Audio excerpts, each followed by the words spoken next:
నమస్తే, welcome to question hour. T కాంగ్రెస్లో ఆయన అగ్రెసివ్ పొలిటీషియన్, కాంట్రవర్సీని జెర్సీలో వేసుకుని తిరుగుతూ ఉంటారు. ఆయన ఏం చేసినా కూడా అది సంచలనమే. ఆయన కామెంటే హాట్. గెలిచిన ఓడిన ఒకటే దూకుడు. మరి ఆ దూకుడు ఇప్పుడు ఏమైంది? శాంతమూర్తిలో ఎలా మారిపోయారు? రేవంత్తో సెట్ అయ్యారా? అధిష్టానం ఏం చెప్పింది? మెదక్ ఎంపీ సీటు గెలిపించడంలో ఆయన పాత్ర ఏంటి? ఇలాంటి అనేక ప్రశ్నలకు సమాధానం ఇచ్చేందుకు కాంగ్రెస్ మాజీ ఎమ్మెల్యే జగ్గారెడ్డి మన స్టూడియోకి విచ్చేశారు. Welcome to our studio sir. So మా ఎడిటోరియల్ టీమ్ అంతా కూడా సిద్ధంగా ఉంది ప్రశ్నలు సంధించేందుకు. Good evening one and all. Jaggareddy గారు నమస్తే, వెల్కమ్ టు అవర్ షో. ఎలా ఉన్నారు? నేను చాలా హ్యాపీగా ఉన్నాను. మెదక్ ఎంపీ సీటు గెలిపించడంలో ఎలాంటి వ్యూహంతో వెళ్తున్నారు? ప్రచారం ఎలా ఉంది? మెదక్ సీటు గెలిపించే దాంట్లో జగ్గారెడ్డి పాత్ర ఒకటే కాదు, మా జిల్లా మినిస్టరు దామోదర్ రాజనరసింహ గారు, ఇన్ఛార్జ్ మినిస్టరు కొండా సురేఖ గారు, వారి డైరెక్షన్లో మరి నేను కోఆర్డినేషన్ వారి కింద కోఆర్డినేషన్లో నా నియోజకవర్గాన్ని చూస్తూ నాకున్న కొంత పార్టీలో ఉన్న సంబంధాలను కొంత కనెక్ట్ చేసుకుంటూ అభ్యర్థి గెలుపుకి ఎంటైర్ టీం, కాంగ్రెస్ పార్టీ జిల్లా టీం అంతా కూడా ఏ రకంగా గెలిపించుకోవాలి. గత 25 సంవత్సరాల తర్వాత, అంటే 25 ఏళ్ళ కిందట ఇందిరాగాంధీ గారు, బాగారెడ్డి గారు రూల్ చేసిన పార్లమెంటుని 25 ఏళ్ళ తర్వాత ఎట్టి పరిస్థితుల సీఎం రేవంత్ రెడ్డి గారు తీసుకున్న బీసీ కాన్సెప్ట్ లైన్లో మరి తప్పకుండా ఎంటైర్ కాంగ్రెస్ టీం మంత్రుల వాళ్ళ డైరెక్షన్ తప్పకుండా మా అభ్యర్థి నీలమధు గెలుపుకి అందరము పార్టీ నాయకులు, జిల్లా ప్రెసిడెంట్లు కానివ్వండి, block president, party president, entire team అంతా కూడా, కాంగ్రెస్ టీం అంతా కూడా అందరము పూర్తి స్థాయిలో కష్టపడి గెలిపించుకునే ప్రయత్నంలో మేము ఉన్నాం అంతా. జగ్గారెడ్డి గారు, మొన్న కాంగ్రెస్ పార్టీ గెలవడంలో అదృష్టం కొద్దీ గెలిచి బయటపడింది, కానీ కాంగ్రెస్ పార్టీ దగ్గర విషయం ఏమీ లేదు అని అంటున్నారు. ఈ పార్లమెంటు ఫలితాల్లోనైనా విషయంతో గెలుస్తారా 4 నెలల మీ పాలనతో? ఒక విషయము, గెలుపుకి అదృష్టం అంటారు, ఓటమికి దురదృష్టం అంటారు. సరే, తెలంగాణ రాష్ట్రం ఇచ్చిన కాంగ్రెస్ ఆ రోజు సోనియా గాంధీ, రాహుల్ గాంధీ గారు అధికారం కాంగ్రెస్కి ఇవ్వాల్సిన పరిస్థితిలో నుంచి కేసీఆర్కి అదృష్టం కలిసి వచ్చింది కాబట్టి తాను ముఖ్యమంత్రి అయ్యిండు. 9 ఏళ్ళ పరిపాలనలో వ్యతిరేకత రావడము, 9 ఏళ్ళు కాంగ్రెస్ పార్టీ నాయకత్వం, ఎంటైర్ నాయకత్వము ప్రజా పోరాటాలు చేయడము, వారి ప్రభుత్వ నిర్ణయాల్లో ప్రజలు సాటిస్ఫాక్షన్ లేకపోవడము, కాంగ్రెస్ ఉద్యమాలు, ఇవన్నీ కూడా మొన్న ప్రజలందరూ కూడా కాంగ్రెస్ పార్టీకి పట్టం కట్టడం జరిగింది. కాంగ్రెస్ పార్టీ ఏం ఉద్యమాలు చేసింది సార్ 10 ఏళ్లలో? చూడండి, ఇప్పుడు ఈ 9 ఏళ్లలో రైతులకు 2 లక్షల రుణమాఫీ, గత చరిత్రలో ఆ రోజు సోనియా గాంధీ గారి నాయకత్వంలో యూపీఏ గవర్నమెంట్లో ₹1,00,000 రుణమాఫీ ఒకే కిస్తులో చేయడం జరిగింది. అది కాంగ్రెస్ పార్టీ చరిత్ర. ఆ రోజు రాజశేఖర రెడ్డి గారు ముఖ్యమంత్రి. మాకు కాంగ్రెస్ పార్టీకి అంటే కేసీఆర్ ముఖ్యమంత్రి గారు ఆ రోజు 2 సార్లు ₹1,00,000 రుణమాఫీ చేస్తా అని 4 కిస్తుల యొక్క వారి లోపమే మేము గత చరిత్ర కాంగ్రెస్ ₹1,00,000 మాఫీ చేసింది. రైతులు గత జ్ఞాపకాలను గుర్తు తెచ్చుకొని రైతులందరూ కూడా కాంగ్రెస్కి మెజారిటీ రైతులు ఓటేసారు కాబట్టి ఆ రైతుల వర్కౌట్ అయింది. కాంగ్రెస్ పార్టీకి గెలుపులో మీరు 2014లో చెప్పారు 2 లక్షల రుణమాఫీ చేస్తామని, 2018లో చెప్పారు మేము గెలిస్తే 2 లక్షల రుణమాఫీ చేస్తామని, 2019 పార్లమెంట్ ఎలక్షన్లో కూడా చెప్పారు మేము 2 లక్షల రుణమాఫీ చేస్తామని. ఎవరో మిమ్మల్ని నమ్మలేదు, మిమ్మల్ని పట్టించుకోలేదు, మిమ్మల్ని ఓడించారు. ఇప్పుడు కేసీఆర్ మీద వ్యతిరేకతతో మాత్రమే కాంగ్రెస్కి ఓట్లు వేసారంటారా? మీరు అప్పుడెప్పుడో చెప్పిన 2 లక్షలని ఇప్పుడు ఇస్తారని నమ్మి ఓట్లు వేసారంటారా? సమైక్య రాష్ట్రము 10 సంవత్సరాలు కాంగ్రెస్ పార్టీ అధికారంలో ఆంధ్రప్రదేశ్ ఉమ్మడి రాష్ట్రంలో పరిపాలించింది. ఎప్పుడైనా ఈ 5 ఏళ్ళు 10 ఏళ్ళు కొంత ప్రజలు, ఒక సెక్షన్ ప్రజలు కొంత మార్పు కోరుకునేటప్పుడు ప్రభుత్వాలు మారుతుంటాయి. అంత మాత్రాన దాన్ని మేము ఆ వ్యతిరేకత వాళ్ళ పరిపాలన వ్యతిరేకత వల్లనే కదా తెలంగాణ ప్రజలు, యువకులు, ఉద్యోగస్తులు, రైతులు, మహిళా సంఘం మహిళలు వీళ్ళందరిలో ఒక సెక్షన్, మెజార్టీ సెక్షన్ వాళ్ళందరూ ఈ పరిపాలనలో మనం చూసినాము.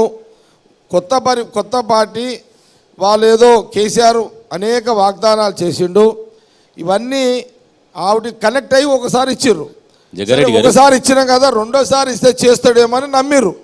ఆ మోసాన్ని పసిగట్టిన తెలంగాణ ప్రజలు కాంగ్రెస్ గతంలో ఇచ్చిన మాట నిలబెట్టుకునే చరిత్ర ఉంది కాబట్టి చాలు ఈ 9 ఏళ్ళు కేసీఆర్ పరిపాలన, కొంపలు మునుగుతే ఇప్పుడు మళ్ళీ కేసీఆర్ని కల్పిస్తే అని కాంగ్రెస్ని గెలిపించారు. జగ్గారెడ్డి గారు 64 నియోజకవర్గాల్లో కాంగ్రెస్ పార్టీని, కాంగ్రెస్ నాయకత్వాన్ని, కాంగ్రెస్ ఇచ్చిన హామీలని జనం నమ్మారు.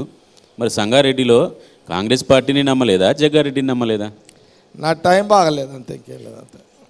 సార్, సంగారెడ్డిలో మీరు ఓడిపోగానే ఒక అల్టిమేటం జారీ చేశారు. మీరు ఓడిపోయినా సరే మిమ్మల్ని ఖచ్చితంగా ప్రతి అధికారిక కార్యక్రమానికి పిలవాలని, అదేవిధంగా మీ సతీమణిని కూడా పిలవాలి ఖచ్చితంగా అన్నారు. ఎందుకు సార్ అట్లాంటి అల్టిమేటం మీరు జారీ చేయాల్సిన అవసరం వచ్చింది? అప్పుడప్పుడు సుర్కలు పెడతా అట్లా. అంటే మీరు ఎలాంటి పదవిలో లేరు, అక్కడ ఉన్నటువంటి ఎమ్మెల్యే అధికారికంగా రావాలి, కానీ మీరు ఎమ్మెల్యే కానటువంటి మాజీ ఎమ్మెల్యేని ఎందుకు పిలుస్తారు? మాజీ ఎమ్మెల్యే సతీమణిని ఎందుకు పిలుస్తారు సార్ ప్రభుత్వ అధికారిక? జగ్గారెడ్డి అనేవాడు అధికారం ఉంటే బలవంతుడు కాదు, అధికారం లేకపోయినా బలవంతుడే. అధికారంలో ఎవరైనా బలవంతుడు అవుతాడు, పవర్ లేనోడు డామినేట్ చేస్తాడే పవర్ఫుల్ లీడర్ అవుతాడు. నాది ఎప్పుడు కూడా అన్నిటికీ సిద్ధంగా ఉండే చేస్తారు. అంటే రౌడీజం చేయాలనుకుంటున్నారు సార్? గతంలో ఎప్పుడు చెప్తుంటారు మీరు ఏ పరైనా పెట్టుకోవచ్చు జగ్గారెడ్డి గారు, అది మీరు రైట్, మీరు ఏ పరైనా పెట్టుకోవచ్చు. మీరు చేస్తున్నది ఏంటని అడుగుతాం. మేమేం చెప్పేది అట్లే కాదు సార్. ప్రజాస్వామ్యతమైన ఎన్నికైన ఎమ్మెల్యే ఉన్న తర్వాత మీరు ఓటమి పాలన, మీరు మీ ప్రభుత్వం అధికారంలో ఉందని, అధికారులు నా దగ్గరికి రావాలని మీరు బహిరంగంగా వీడియో రిలీజ్ చేయడాన్ని ఏ విధంగా సమర్థించుకుంటారు? ఆ మాట ఎందుకు వచ్చిందంటే ఆ 9 ఏళ్ళ పాఠం అంతా బీఆర్ఎస్ లేదు. ఇది ఈ మాట ఎందుకన్నంటే నేను ఓడిపోయిన తర్వాత గమ్మునే కూర్చున్నా.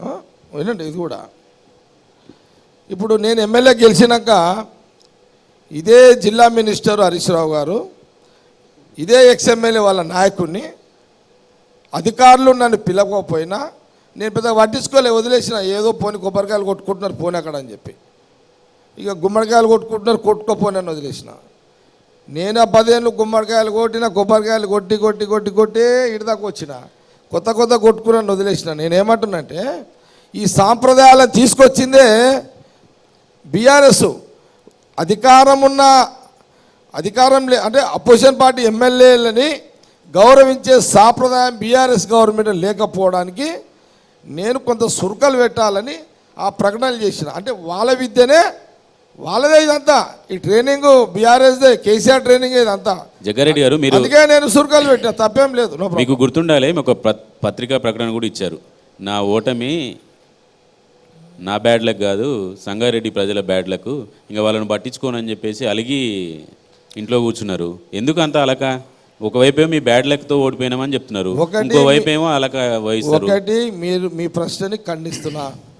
జగ్గారెడ్డి అనేవాడు అలకల ఉన్నటువంటి నాయకుడు కాదు. జగ్గారెడ్డి అనేవాడు ఈ అలకలు పాలిటిక్స్లో పనిచేయవు. కాబట్టి ఒక్కో సందర్భంలో సందర్భం బట్టి ఆ సమయం ఇది మాట్లాడాలి, అది కరెక్ట్. ఇప్పుడు ఇది మాట్లాడేది ఇది కరెక్ట్, ఆ సమయం మాట్లాడేది అది కరెక్ట్గా. ఆ సమయం ఎందుకు సార్? ఆ సమయంలో సంగారెడ్డి ప్రజల మీద వాళ్ళ బ్యాడ్ లక్ అని ఎందుకు అనుకున్నారు? జగ్గారెడ్డి అనేవాడు అధికారం ఉన్నా లేకపోయినా కష్టం వచ్చేటోనికి పనిచేసే జగ్గారెడ్డిని దూరం చేసుకోవడం మీద ఆ మాట అన్నా. అది సంగారెడ్డి ప్రజలకు తెలుసు. జగ్గారెడ్డి అనేవాడు 5 ఏళ్ళకు ఒకసారి డబ్బులు ఖర్చు పెడతారు ఎవరైనా లీడర్లు ఎలక్షన్స్ వచ్చినప్పుడు. జగ్గారెడ్డి ఒక పండుగ వచ్చినా, ఒక దవాఖాన పని వచ్చినా, నా సొంత ఖర్చులు, నేను సంపాదించిన రియల్ ఎస్టేట్ భూమిలో డబ్బులేనే ఖర్చు పెడతా. ఇప్పుడు ఏమవుతుంది ఎలక్షన్లల్లో, ఎలక్షన్ కమిషన్ ఎంత చెప్పినా ఇప్పుడు 50-100 కోట్లు నడుస్తుంది మార్కెట్లో. ఇదే కదా నడుస్తుంది. మీరు మీడియా వాళ్ళు కూడా వేస్తుంటారు రికార్డులల్లో. మీరు కూడా ఎన్ని కోట్లు పెడుతున్నారు? 50, 100, 200 ఇదే నడుస్తుంది ఇప్పుడు. నేనేమంటున్నా సార్, ఇప్పుడు 5 ఏళ్ళకి అదే 50 కోట్లు పెట్టి ఎమ్మెల్యే కావచ్చు కదా. నేను సంవత్సరానికి 10 కోట్ల రూపాయలు కష్టపడి పండుగలు చేస్తా. ఈ 50 కోట్లు పండుగలు వేసేది ఓట్ల కోసం కాదు, ప్రజల తృప్తి సంతోషం కోసం, నా సంతోషం కోసం. మరి ఏ 50 కోట్లు స్వార్థపరణ అయితే ఏంతా? ఇప్పుడు మనిషికి 2000 వాళ్ళ అవతలోడు వేయిస్తేనే 2000 ఇచ్చిన ఈజీ గెలుస్తా కదా. డబ్బులు ఖర్చు పెట్టలేదు, ఓట్ల కోసం కాదు. కాబట్టి మన ప్రజలకు జగ్గారెడ్డి పట్ల తెలుసు. సార్, ఎన్నికలకి 2 రోజుల ముందు క్యాంపెయిన్ బంద్ చేస్తే ఎవరైనా నాయకుడు ఇంట్లో ఉంటారా సార్? జగ్గారెడ్డి తప్ప. మంచి ప్రశ్న. నాకు మామూలు టైంలో ప్రజల మధ్యలో ఉంటా. ఈ ఎన్నికల ముందు నాకు మొదటి నుంచి 2004 కానీ 2009, 14, 18లో కూడా ఒక 10 రోజులే ఎలక్షన్ క్యాంపెయిన్ చేస్తాను. నేను 2 రోజుల ముందే ఒక సభ పెట్టి ఒక మెసేజ్ ఇచ్చేసి హైదరాబాద్లో వచ్చి సపరేట్గా కూర్చుంటా. నేను పోలింగ్ బూత్లలో తిరగా, ఓట్లు అడగట్లా. కాబట్టి ఇక అది గెలుపు ఓటంలో ఏమైనా ఉండాలి. ఏముంది సార్, ఇప్పుడు ఒకసారి గెలుస్తాము, ఒకసారి ఓడతాము, అది ఒక మజానే. జగ్గారెడ్డి స్వామిలాగా చెప్తా ఉన్నారు మీరు. జగ్గారెడ్డి స్వామి అయిపోయినట్టుగా చెప్తా ఉన్నారు మీరు. నిర్వేదం ఓడిపోయాక వస్తున్న నిర్వేదం ఇది ముందుగానే. లే సాములకు కూడా అప్పుడప్పుడు కోపాలు వస్తాయి, అప్పుడప్పుడు ఈ ఓపికలు కూడా ఉంటాయి. ఒక విషయం సార్, కాంగ్రెస్ పార్టీలో గెలుస్తారు అనుకున్న కొంతమందికి, గెలిస్తే తిరిగి మా వైపు వస్తారనుకున్న కొంతమందికి కేసీఆర్ 10-15 కోట్ల రూపాయలు ఫండింగ్ చేశారు. ఆ ఫండింగ్ చేసిన వాళ్ళలో జగ్గారెడ్డి కూడా ఉన్నాడు. ఈ ప్రశ్న నువ్వు అడుగుడు నా దురదృష్టం. ఇదో పెద్ద శాపం అయిపోయింది ఈ ప్రశ్నలకు. అమ్మ ఇంత కష్టపడి ఇంత బతికి ప్రశ్నలు అంటే మీ తప్పు ఏముంది? ఎవరో మాట్లాడుతురు, నువ్వు అడుగుతున్నావు. మాట్లాడే మేము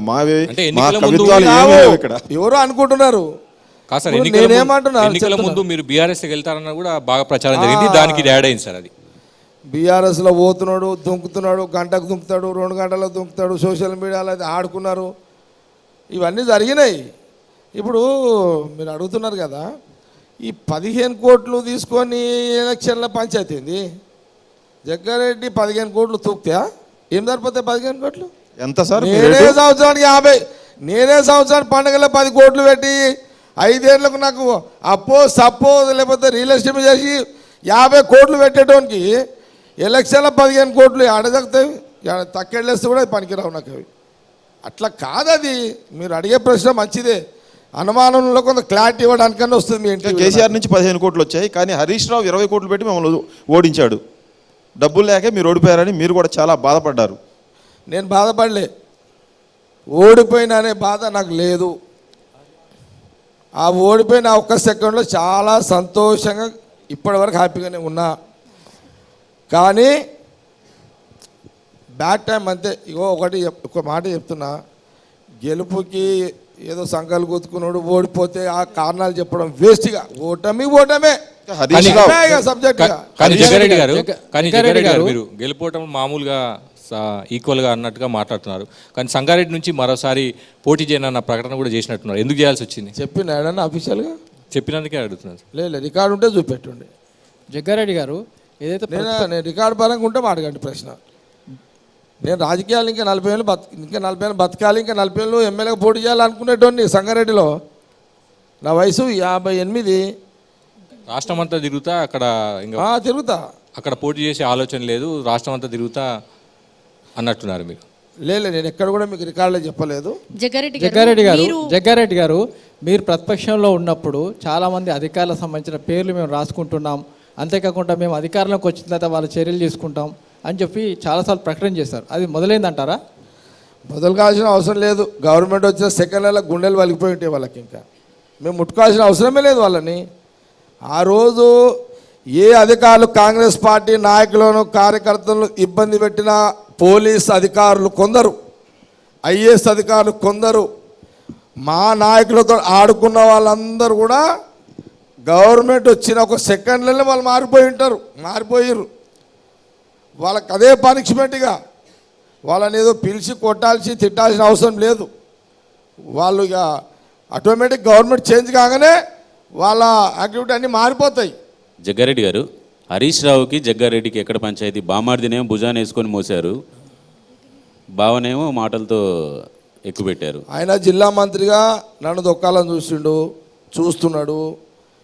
ఆ జిల్లాలో కాంగ్రెస్ నాయకుడిగా నీ సంగతి నేను చూస్తా అని అటాక్ చేసిన.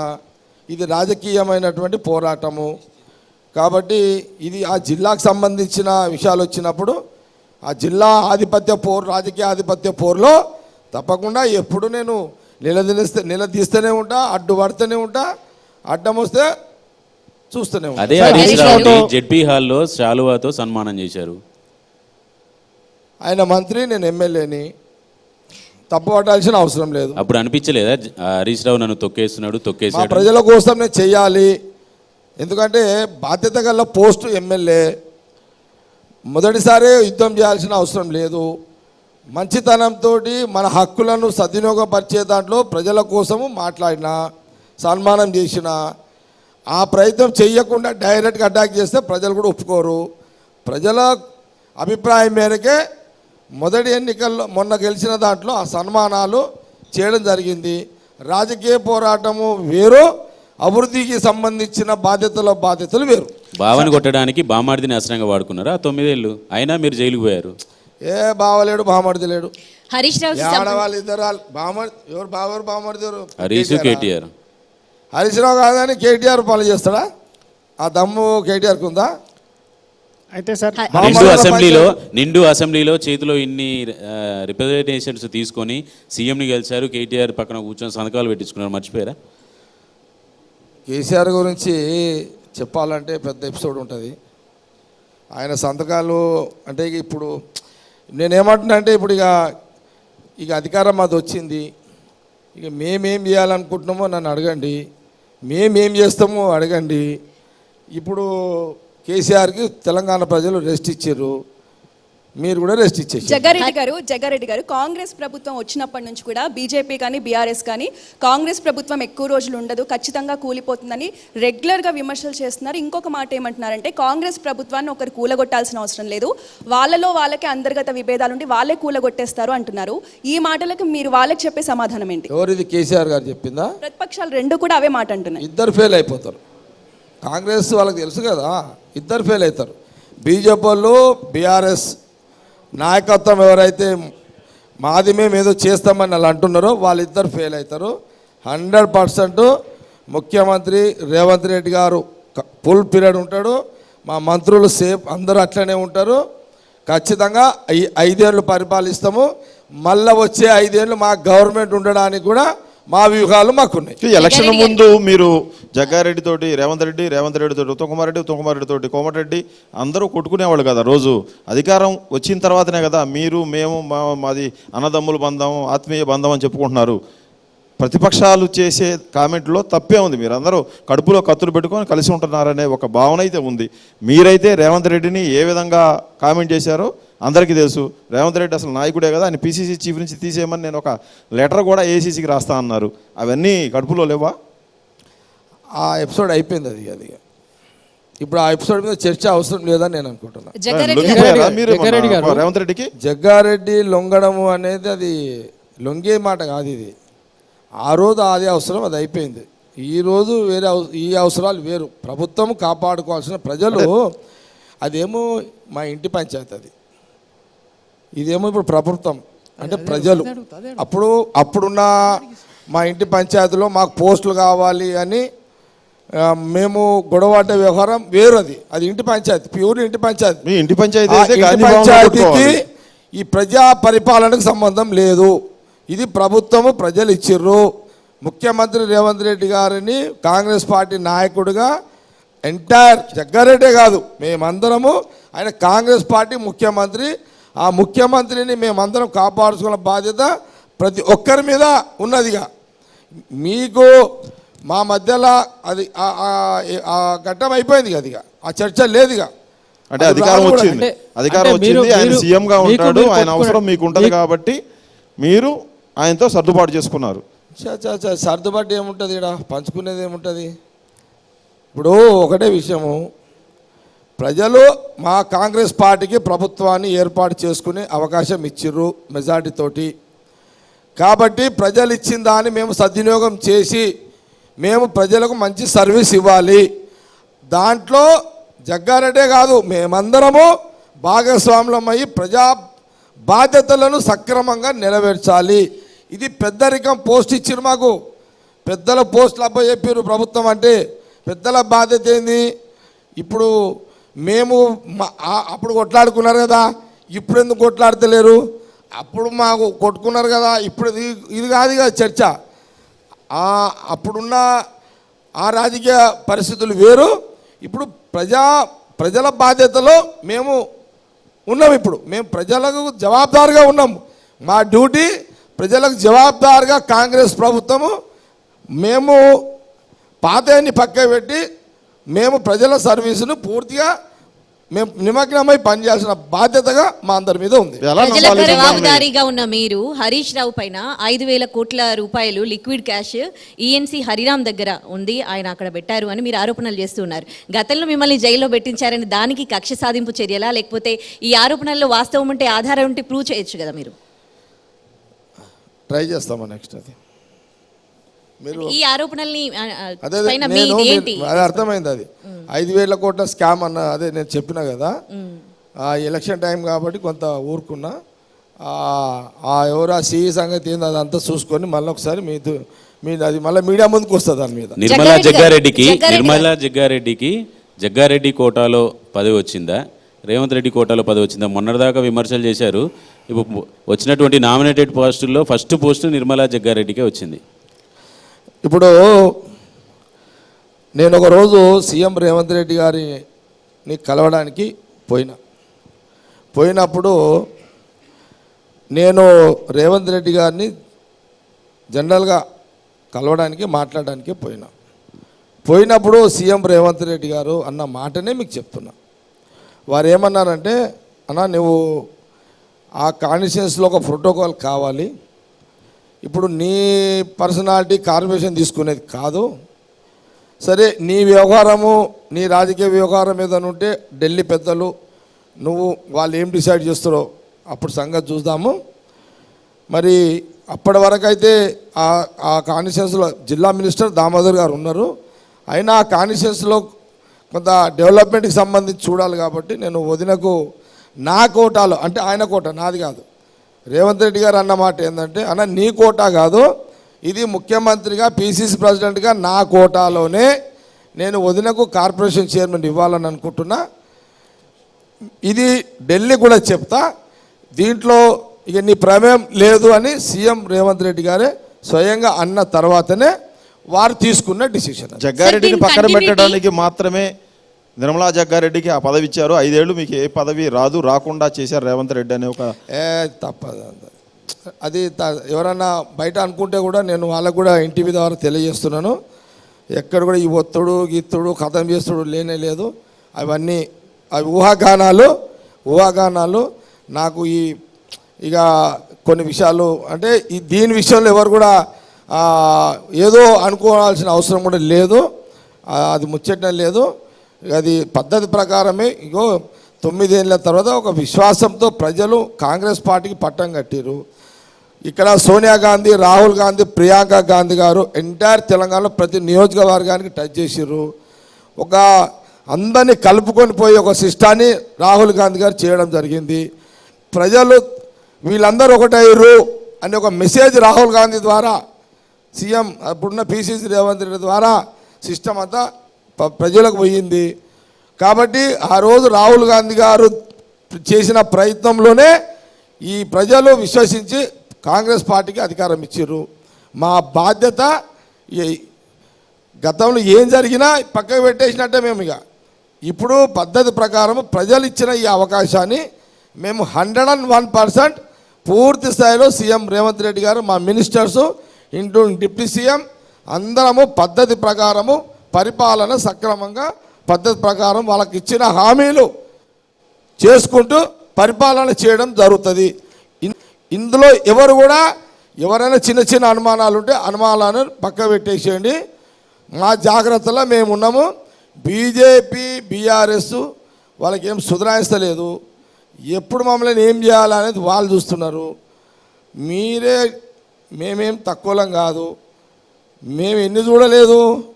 మా గేమ్ల ముందు వీళ్ళ గేమ్లు ఎంత మేము చూసాం సార్. మీరు రేవంత్ రెడ్డి మీద మీసాలు తిప్పారు, ఆయన మీ మీద తిప్పాడు, మిమ్మల్ని గోడకేసి కొడతా అన్నారు. మేమన్నా పాలేరులు నౌకలు మీరు అన్నారు. ఇప్పుడు ఒకళ్ళ మీసాలు ఒకళ్ళు తిప్పుకుంటున్నారు. అది కూడా స్పెషాలిటీ. కొట్టుకుంటాము, మీసాలు తిప్పుకుంటాము, కలుస్తాము, ఎవడైనా అడ్డం వస్తే మీద పడతాం అని మీద. దాంట్లో ఏం అనుమానం లేదు, ఏం అనుమానం లేదు. ఖచ్చితంగా ముఖ్యమంత్రి రేవంత్ రెడ్డి గారిని కాపాడుకోవాల్సిన బాధ్యత కాంగ్రెస్ పార్టీ ప్రతి కార్యకర్త ఉంది. అందులో నేను కార్పొరేషన్ టాపిక్ వచ్చింది కాబట్టి జగ్గారెడ్డి గారి వైఫ్ బీసీగా పెట్టడం జరిగింది. అట్లాగే అంటే ఆమె ఎట్లా బీసీ అవుతుంది?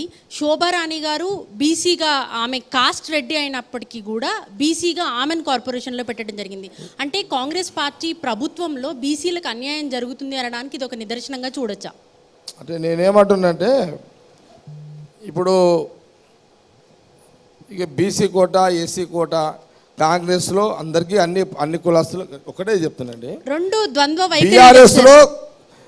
బీఆర్ఎస్లో కేసీఆర్ని, ఇప్పుడు కేసీఆర్ ముఖ్యమంత్రికి ఉండే, ఇప్పుడు బీసీ ముఖ్యమంత్రిని ఎందుకు చేయలేవు అని ఆయన అడుగుతారా? అడిగారా ఎప్పుడైనా? అడిగారు. ఇప్పుడు బీజేపీ ఉంది, బీజేపీ వల్ల పవర్ వచ్చే అవకాశం లేదు తెలంగాణలో, వాళ్ళకి అడిగిన లాభం లేదు. ఇక్కడ సరే ఏదైనప్పటికీ కూడా బీసీలు, ఎస్సీలు, ఎస్టీలు, రెడ్డిలు, ఆల్ క్యాస్టులు అందరి సమన్వయంతో కాంగ్రెస్ పార్టీ నడుస్తుంది. జగ్గారెడ్డి భార్య బీసీ ఎలా అవుతారు అని అడుగుతున్నారు. ఎలా అవుతారు? శోభారాణి గారు నేను చెప్పలేదమ్మా.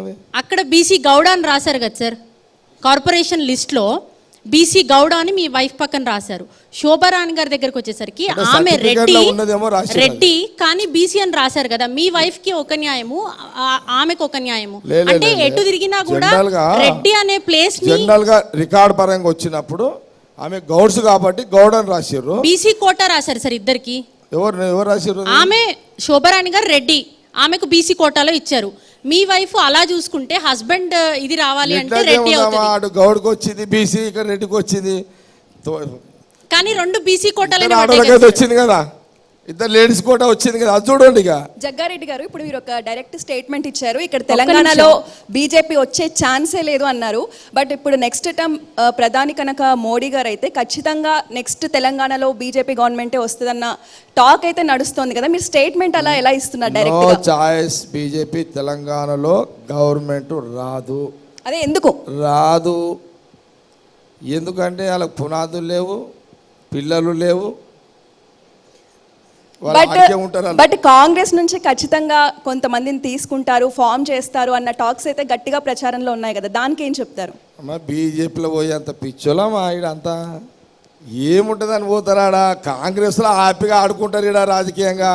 ఈడ ఉన్న స్వేచ్ఛ కాంగ్రెస్లో, ఈడ ఉన్నంత సర్వీసు, ఇక్కడ నుంచి చేసే అంత సర్వీసు బీజేపీలో ఏముంటుందమ్మా? స్కూల్లో మీరు చూస్తారు కదా, బీజేపీ క్లాస్ ఎట్లుంటుంది అంటే మన స్కూల్ టీచర్ దగ్గర కూర్చున్నట్టు ఉంటుంది క్లాస్లో. అంటే బీజేపీకి వెళ్ళిన వాళ్ళు పిచ్చోళ్ళు అంటున్నారా సార్? అమ్మా బీజేపీకి వెళ్ళిన వాళ్ళందరూ పిచ్చోళ్ళు అంటున్నారా? ఎవరైనా గఫ్లత్లో పోతే అంటే ఇప్పుడు అన్నారు కదా మీరు, బీజేపీకి వెళ్ళే అంత పిచ్చోళ్ళం అంటారా అని అన్నారు. అవును, అందుకే అంటున్నా, పవర్ మాది పెట్టుకొని ఎందుకు పోతారు? ఇప్పుడు ఏం అవసరం వచ్చింది?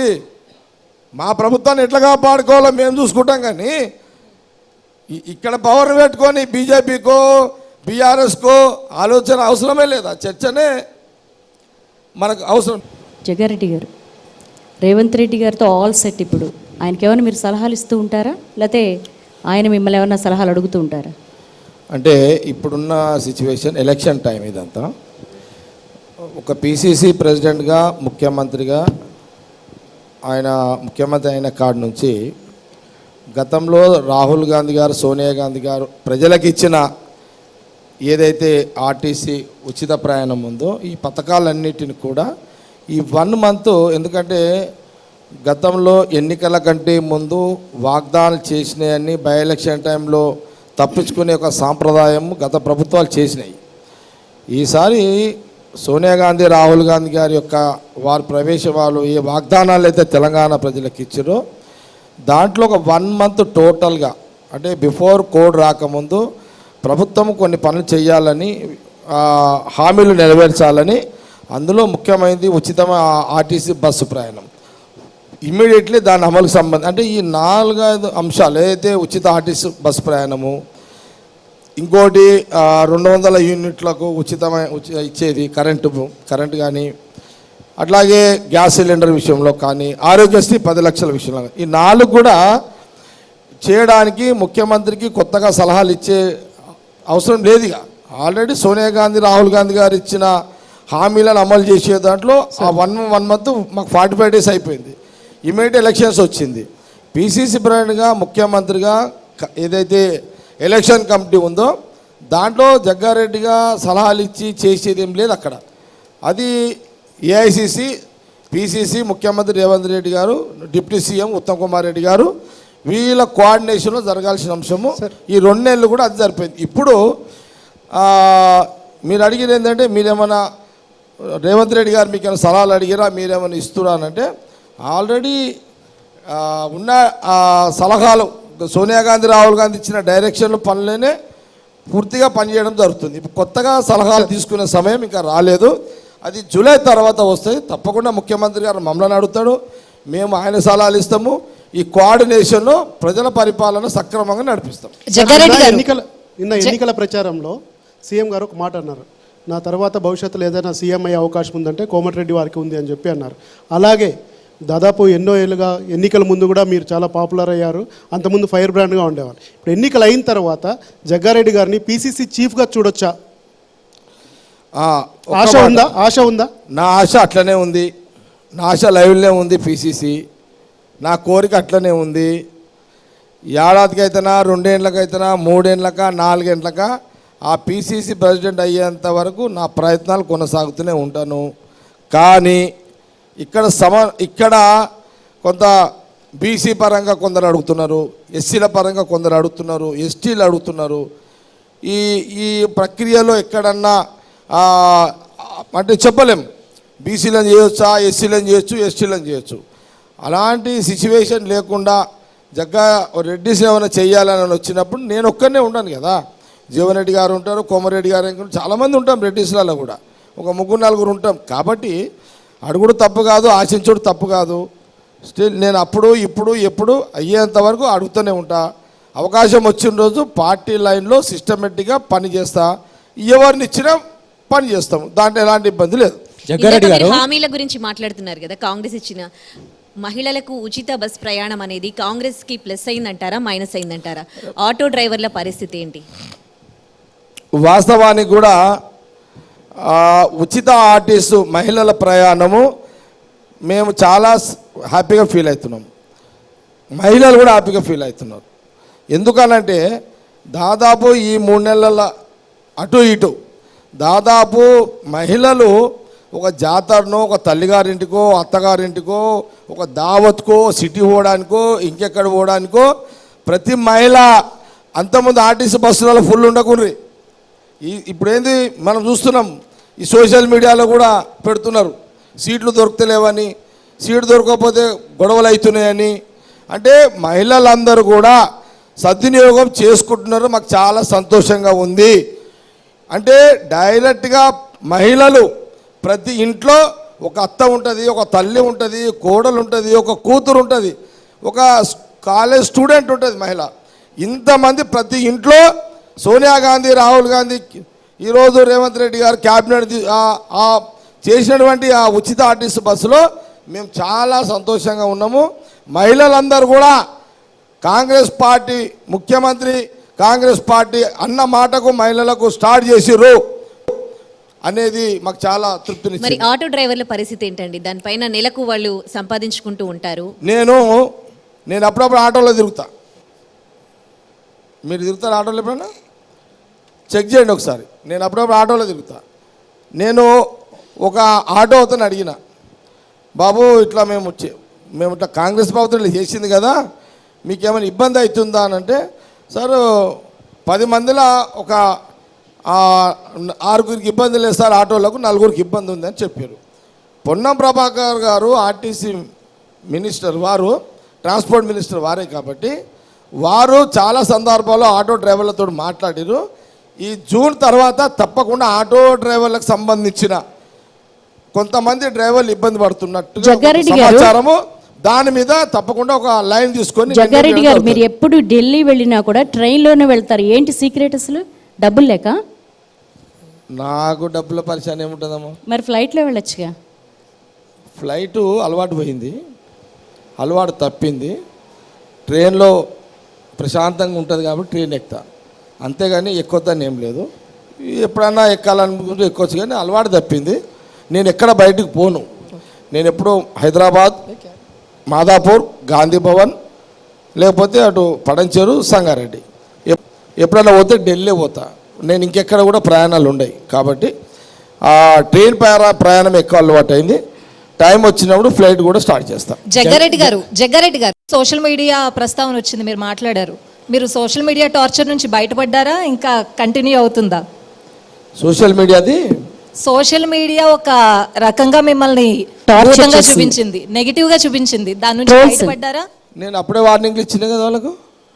అంటే స్టిల్ ఇంకా కంటిన్యూ అవుతుందా? ఇంకా నేను అప్పుడే చెప్పినా కదా. లేదు, ఇప్పుడు నా జోలికి ఎవడు వస్తాడు? అంత ఈజా ఎవరు రావట్లేదంట. ఎవరు అప్పుడే ఇచ్చినా కదా వార్నింగ్లు. ఎవడని సోషల్ మీడియాలో మాట్లాడితే ఇంటికి వచ్చి చూసుకుంటాను చెప్పలేదు. ఎపిసోడ్ అయిపోయిందని చెప్పింది కదా, భయపడాల్సిందే నాకు. దాని గురించే కదా ఎపిసోడ్ అయిపోయిందని చెప్పింది. ఏ సోషల్ మీడియా జగ్గారెడ్డి చేయనిది లేనిది బురద తల్లి ఏ సోషల్ మీడియా మాట్లాడినా అన్నింటికే పోతా చక్కగా. దాంట్లో ఏం అనుమానం లేదు. దాంట్లో నేను ఒక్కనే పోతా. ఆ మాట అప్పుడే చెప్పిన, పేర్లతోనే చెప్పిన కదా. ఎవరినైనా పట్టుకున్నారా? నా వార్నింగ్ సరిపోతుంది వాళ్ళకు. అంటే మీ దృష్టిలో నేను పట్టుకుంటే అడుగుంటాడమ్మా ఒక వార్నింగ్ చాలానికి. జగ్గారెడ్డి గారు, చాలు వార్నింగ్ సరిపోతుంది. జగ్గారెడ్డి గారు సంగారెడ్డి ఎమ్మెల్యే కాంగ్రెస్తో టచ్లో ఉన్నాడా? కాంగ్రెస్తో టచ్లో ఉన్నటువంటి ఎమ్మెల్యేలో మీ సంగారెడ్డి ఎమ్మెల్యే కూడా ఉన్నారా? ఒకవేళ సంగారెడ్డి ఎమ్మెల్యే కనుక కాంగ్రెస్లోకి వస్తారంటే మీ యొక్క రియాక్షన్ ఏంటి? సోనియా గాంధీ, రాహుల్ గాంధీ గారు, కేసీ వేణుగోపాల్ గారు, Revanth Reddy PCC president, CM ఏ నిర్ణయం తీసుకుంటే దానికి కట్టుబడి ఉంటారు. టచ్లో ఉన్నారా సార్? వారు టచ్లో ఉన్నారు. అడిగినవేంది? నాకేంటి తెలుస్తుంది అన్న? నాకు తెలుస్తుంది అది. వాళ్ళే టచ్లో ఆ సబ్జెక్ట్ నా దృష్టిలో లేదు. ఒకవేళ ఎవరైనా ఎమ్మెల్యేలు, ఇప్పుడు నువ్వే అన్నట్టు సంగారెడ్డి అతనే ఉన్నాడు అనుకో, టచ్లు ఉన్నాడని మీ అనుమానము. అంటే మీ అనుమానం అంటే కొంత ప్రజల అనుమానము. ఆ లెవెల్లో అవసరం ఉన్నది, ఆయన వస్తున్నాడు, వాళ్ళు తీసుకోవాలనుకుంటే అధిష్టానం ఏ నిర్ణయం చేసినా దానికి కట్టుబడి ఉంటా. జగ్గారెడ్డి గారు, ఇప్పుడు రాబోయే లోక్సభ ఎన్నికల ఫలితాలు అనేవి మీ 4 నెలల పాలనకి ప్రామాణికంగా నిలవబోతున్నాయి. మీ 4 నెలల పాలనపై మీరు ఎంత సంతృప్తిగా ఉన్నారు, ఎలాంటి అభిప్రాయం ఉంది, అండ్ తెలంగాణ ప్రజలు ఎలా రిసీవ్ చేసుకుంటున్నారు? ఒకటి, న్యాయంగా అయితే మేము ఇచ్చిన మాట ప్రకారము మాకు ప్రజలు, ఆడవాళ్ళు మాకు ఫుల్ ఓట్లు వేసినందుకు మేము ఉచిత ప్రయాణం స్టార్ట్ చేసినాము. గ్యాస్ సిలిండర్ 500 రూపాయలది స్టార్ట్ చేసినాము. అట్లాగే ఈరోజు ఆరోగ్యశ్రీ 10 లక్షలది కూడా స్టార్ట్ అయింది. అట్లాగే ఈ 200 యూనిట్లు కూడా మొదలైంది. ప్రతి ఇంట్లో బాధ్యత గల కుటుంబాన్ని చూసే ఒక మహిళ, తల్లి కావచ్చు, అత్త కావచ్చు, కోడలు కావచ్చు, ఆ ఇల్లుని మెయింటైన్ చేసే ప్రతి మహిళ కాంగ్రెస్ పార్టీకి ఓటేస్తారు అనేది ఒక మా విశ్వాసం. ఎందుకనంటే 3 నెలల లోపల, నెల రోజుల లోపలనే ముఖ్యమంత్రి రేవంత్ రెడ్డి గారు అయిన వెంటనే ఆర్టీసీ స్టార్ట్ అయినప్పుడు ఇప్పటి వరకు మాకున్న లెక్కల ప్రకారము ఈ 3 నెలల్లో దాదాపు ఒక 50 కోట్ల మంది మహిళలు, 50 కోట్ల మంది మహిళలు అంటే వాళ్ళే తిరిగిన వాళ్ళే అన్నిసార్లు దాదాపు ఇప్పటివరకు ఉచితంగా ఆర్టీసీ ప్రయాణము 50 కోట్ల మంది చేసినట్టు మా దగ్గర రికార్డు పరంగా ఉంది. ఇది ఇంకా ఇంకా చాలా టైం ఉంది కదా మాకు. కాబట్టి ఈ 5 ఏళ్ళు మహిళలు హ్యాపీగా ఆర్టీసీ ప్రయాణం చేస్తారు. కాబట్టి వాళ్ళు ఈ ఎంపీ ఎలక్షన్లో మహిళలందరూ కూడా మాకు కాంగ్రెస్కి చేకూర్తికి ఓటేస్తారని మాకు నమ్మకం ఉంది. మీ ఎన్టీవీ ద్వారా నేను కూడా అప్పీల్ చేస్తున్నా, అమ్మా తల్లులారా, ఇంత మీరు అవకాశం ఇచ్చిర్రు, మేము మీకు సర్వీస్ ఇస్తున్నాము, మీరు మా ఎంపీలందరికీ గెలిపియండి. లాస్ట్లో మాట్లాడదామండి. ఎన్టీవీ వేదిక ద్వారా వచ్చింది అప్పీల్ కాబట్టి చేద్దరు గారు, చెప్పేసినాము పని. లోకల్గా మీరు పెద్దరాయుడా, చిన్నరాయుడా, రౌడీనా, సెటిల్మెంట్ స్పెషలిస్టా? అంటే ఇందాక మీరు అన్నారు నేను వెళ్ళి వార్నింగ్ ఇస్తే చాలని. అంటే ఆ సమయం ఆ సందర్భం బట్టి ఆ రోల్ చేస్తాను నేను. ఇప్పుడు అటాక్ చేసేది ఉంది, అటాక్ చేస్తా. ఎవరికైనా సంజాయించేది ఉంది, సంజాయిస్తా. ఓడినకపోతే చెంప వలగొట్టాలి, చెంప వలగొడతా. ఇట్లా ఆ సమయం ఆడ సందర్భం బట్టి నా రోల్ ఉంటుంది అనమాట. ఎప్పుడు జగ్గారెడ్డి అనేవాడు ఒంటరిగానే ఉంటాడు, ఒంటరిగానే ఫైట్ చేస్తాడు. పక్కకు ఎవరినో పెట్టుకొని ఒకరి ధైర్యం మీద జగ్గారెడ్డి ఫైట్ చేయడు. జగ్గారెడ్డి ఇండివిజువల్గానే ఎవరి మీదైనా చేస్తాడు. నా జోలికి ఎవరు రావద్దు, వస్తే వాడిని వదలా. నా అంతటా నేను ఒకరి జోలికి పోను. ఇది నా సిస్టమ్. ఇంకా ఏమైనా డౌట్స్? సార్, జగ్గారెడ్డి ప్రజలు రేవంత్ రెడ్డి సీఎం కావడం అస్సలు ఇష్టం లేదు, మనస్ఫూర్తిగా చెప్పండి సార్. నీ క్వశ్చను ఈ సమయం కాదు అడిగేది నన్ను. ఇప్పుడే సార్ మాకు ఎందుకు మీరు సార్? వచ్చారు అందుకని. రేవంత్ రెడ్డి సీఎం ఇప్పుడే అయ్యాడు కదా. అందుకే నేను Congress party working president, government వచ్చింది, ప్రజలు అవకాశం ఇచ్చారు. జగ్గారెడ్డి ఏదో రాజకీయ కోణంలో ఇప్పుడు నేను రేవంత్ రెడ్డి గారి గురించి కామెంట్ చేస్తే అది నాకు పద్ధతి కాదు. ఇప్పుడున్న ఈ సమయంలో వ్యక్తిగత రాజకీయ పరిస్థితుల గురించి మాట్లాడే సందర్భం కాదు ఇది. కాకపోతే జనరల్గా మీడియాలో ఏముంటుందంటే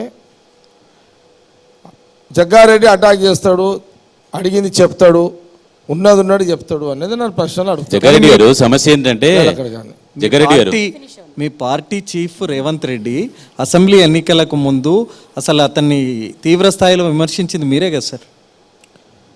ఒప్పుకుంటా, నేను ఒప్పుకోవద్దు అని అంటలేను. ఎంటైర్ కాంగ్రెస్ పార్టీలో ఆనాడు పిసిసి పోస్ట్ కాంపిటీషన్లో రేవంత్ రెడ్డి ఒకటైతే జగ్గారెడ్డి కూడా ఒకటి, ఇంకా చాలామంది ఉన్నారు. ఆ రోలు ఒక సీటును సాధించుకోవడానికి అటాకులు జరిగినాయి. ఆ ఘట్టము ఆ కుర్చీ మట్టికే. ఒక దశలో నేనే సీఎం అని కూడా అన్నారు సార్. ఎవరు? మీరు. నేనేమన్నా అంటే పిసిసి ప్రెసిడెంట్ కావాలి, ఒక ప్రయత్నం చేసిన. రాజకీయంగా కొన్ని సందర్భాల్లో మాటలు పెరుగుతాయి, అది సహజంగా ఉండేటిదే. ఇప్పుడు మాదేమో ఓపెన్గా కనబడుతుంది కాబట్టి మేము ఓపెన్గా ఉంటాం. సపోజ్ మీకు ఎగ్జాంపుల్ చెప్తున్నా, బీఆర్ఎస్ ఉంది, అక్కడ ఎవరు మాట్లాడలేరు, ఎవరైనా మాట్లాడితే వాడు నొక్కేస్తారు. బీజేపీ ఉంది, ఆడెవరు మాట్లాడరు, ఆడ సాంప్రదాయం లేదు, ఆడెవడో మాట్లాడితే వాడు భూలోకానికి వచ్చేస్తారని. ఈడ మా దగ్గర అట్లుండదు కదా. కానీ ఇప్పటికీ ఓపెన్గా మాట్లాడట్లేదు కదా సార్. ఇప్పటికీ కూడా మీరేం ఓపెన్గా మాట్లాడట్లేదు. రేవంత్ రెడ్డి కూడా కరెక్ట్ అన్నది కూడా మీరు తటపడాయిస్తున్నారు. మీకు ఒక రకమైనటువంటి ఇది కనిపిస్తుంది. ఎక్కడ డౌట్ వచ్చింది మీకు? ఇందాక మేము మా కొలీగ్ ప్రశ్న అడిగినప్పుడు మీ సమాధానం స్టార్టింగే మీరు ఏం చెప్పాలన్నటువంటి ఆలోచనతో ఉన్నారు. ఆ తర్వాత కరెక్టా రైట్ అన్నది కూడా అనిపించిందా? జగ్గారెడ్డి గారు పిసిసి అధ్యక్షుడు అయితేనే ఓర్చుకోలేని జగ్గారెడ్డి రేవంత్ రెడ్డిని సీఎం అయితే ఎట్లా ఓర్చుకున్నాడు సార్? ఇది పాయింట్ చెప్తా. నేను రేవంత్ రెడ్డిని ఈ అటాకింగ్లు అన్నీ ఎపిసోడ్ అయిపోయిన తర్వాత ఢిల్లీకి మమ్మల్ని 40 మందిని పిలిపించారు.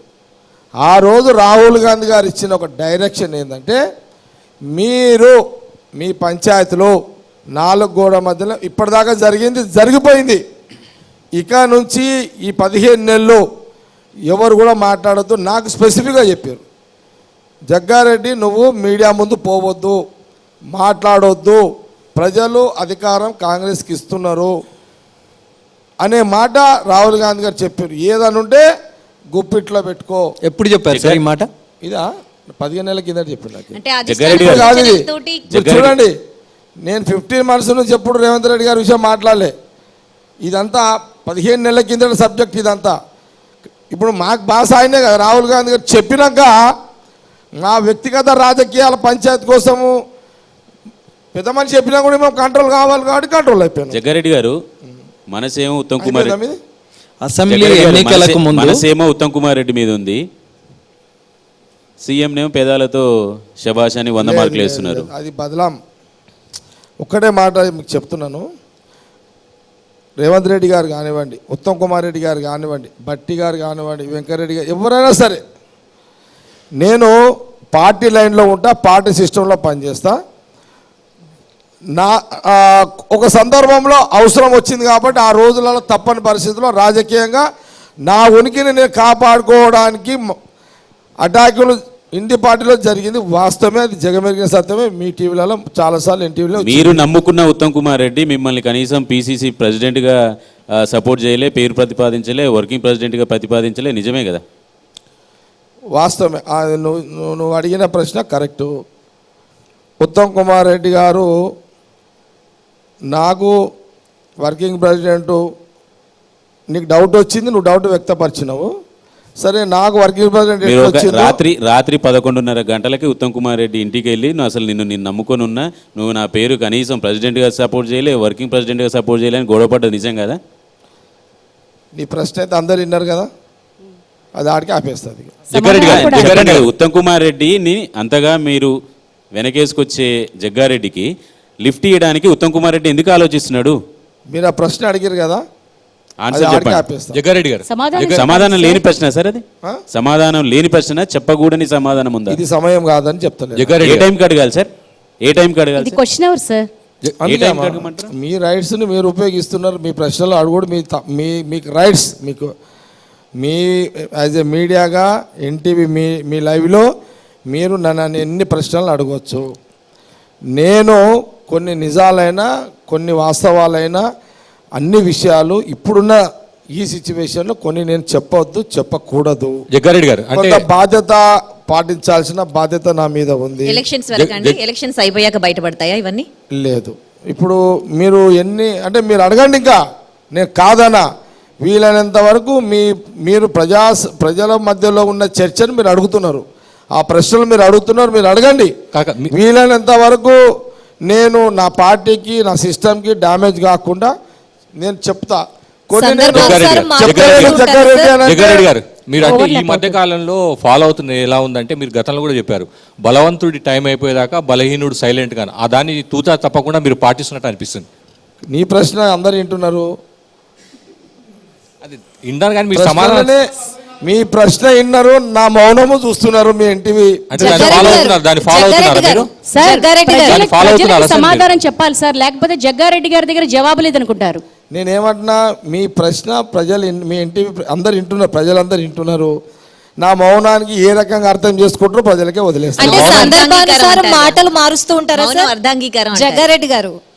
ప్రజలు ఎట్లా అనుకుంటే అట్లా సందర్భానుసారం మాట మారుస్తూ ఉంటారా? మాట మార్చా, నేను అసలు మాట్లాడితేనే కదా మార్చడానికి. అంటే ఒకసారి నేను ఎట్లా మార్చినట్టు అవుతుంది? ఒకసారి మంచివాడు అంటారు, ఒకసారి చెడ్డవాడు అంటారు. అంటే సందర్భాన్ని బట్టి మీరు 100% చెప్తే కదా. జగ్గారెడ్డి అనేవాడు ఓపెన్ గా ఉంటాడు, ఓపెన్ గానే మాట్లాడతాడు, ఉన్నది మాట్లాడతాడు. కానీ జిమ్మేదారిగా ఇప్పుడున్న సిచ్యువేషన్ లో కొన్ని విషయాలు నేను మాట్లాడొద్దు. మీ ప్రశ్నలు కొన్ని నేను మౌనంగా చెప్పండి సార్.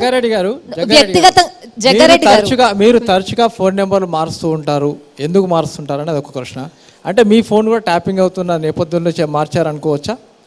నాకు అసలు అంటే నేను మీరు ప్రశ్న మంచిది. అది నేను యాక్చువల్గా ఫోన్లో వాస్తవాన్ని కూడా మొదటి నుంచి సెల్ ఫోన్లో వాడే అలవాటు నాకు లేదు.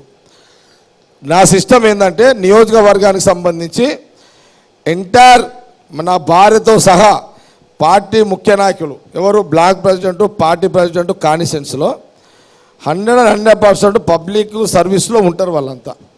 నాకు మొదటి నుంచి కూడా సెల్ ఫోన్లు వాడే అలవాటు లేదు.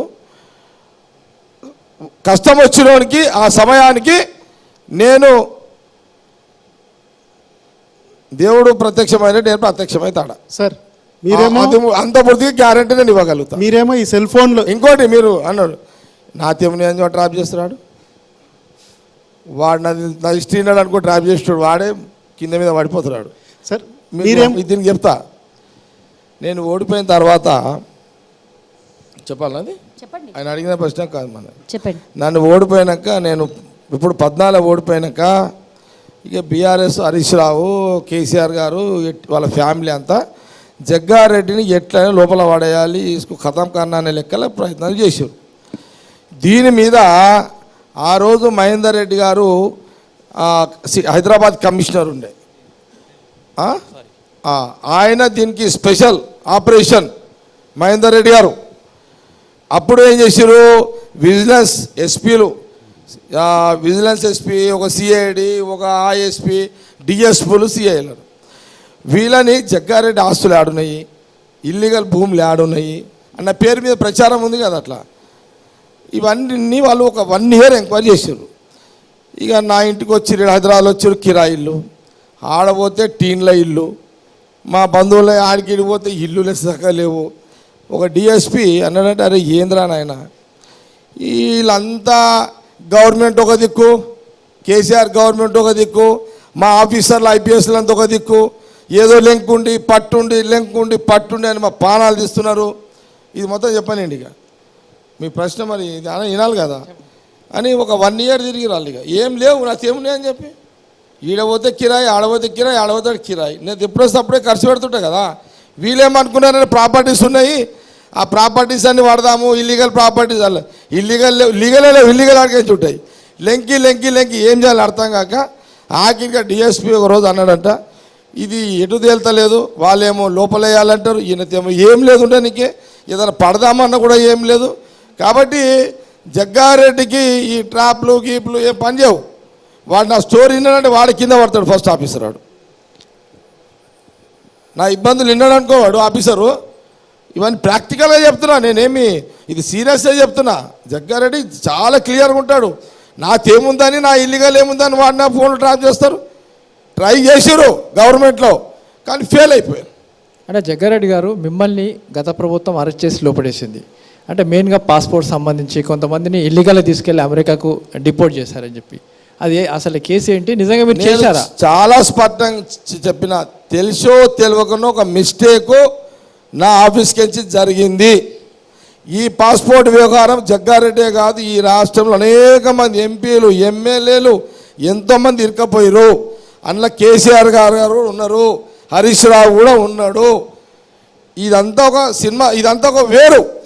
ఆ రోజు కూడా వాళ్ళ పవర్ కాబట్టి నన్ను యూజ్ చేశారు, నేను కాదంటలేను. ఆ రోజు కూడా చాలా క్లియర్గా చెప్పిన, తెలియక ఒక మిస్టేక్ నా ఆఫీస్లో జరిగింది. ఇప్పుడు అది కోర్టులో కేసు నడుస్తుంది, చూద్దాం. సార్ ఇప్పుడు మీరు అరెస్ట్ అయినప్పుడు సిఐడి రిపోర్ట్ని బయట పెట్టారు, నేను ఒక్కనే కాదు ఇంతమంది చేశాను. అప్పుడు వాళ్ళది అధికారంలో ఉంది కాబట్టి మిమ్మల్ని అరెస్ట్ చేశారు. ఇప్పుడు సిఐడి రిపోర్టుని మీరు రేవంత్కి చాలా దగ్గర అయ్యారు కదా, సిఐడి రిపోర్ట్ని మళ్ళీ ఏమైనా ఓపెన్ చేపిస్తారా? ప్రజలు ఒక మంచి అవకాశం ఇచ్చారు. ఎందుకు ఇదంతా ఆ పబ్లిక్ సర్వీస్ చేసుకుంటూ ముందుకు పోవాలనేది ఒక లైన్లో ఉన్నాము. చూద్దాం. ఆ సిఐడి రిపోర్టు కేసీఆర్ హరీష్ రావు మీద ఉన్నది. మళ్ళీ సమయం సందర్భం వచ్చినప్పుడు దాని గురించి మళ్ళీ మీతో మాట్లాడతాం. ఈడీ సిబిఐ నోటీసులు ఇచ్చినప్పుడు లోపాయికారి ఒప్పందం జరిగింది.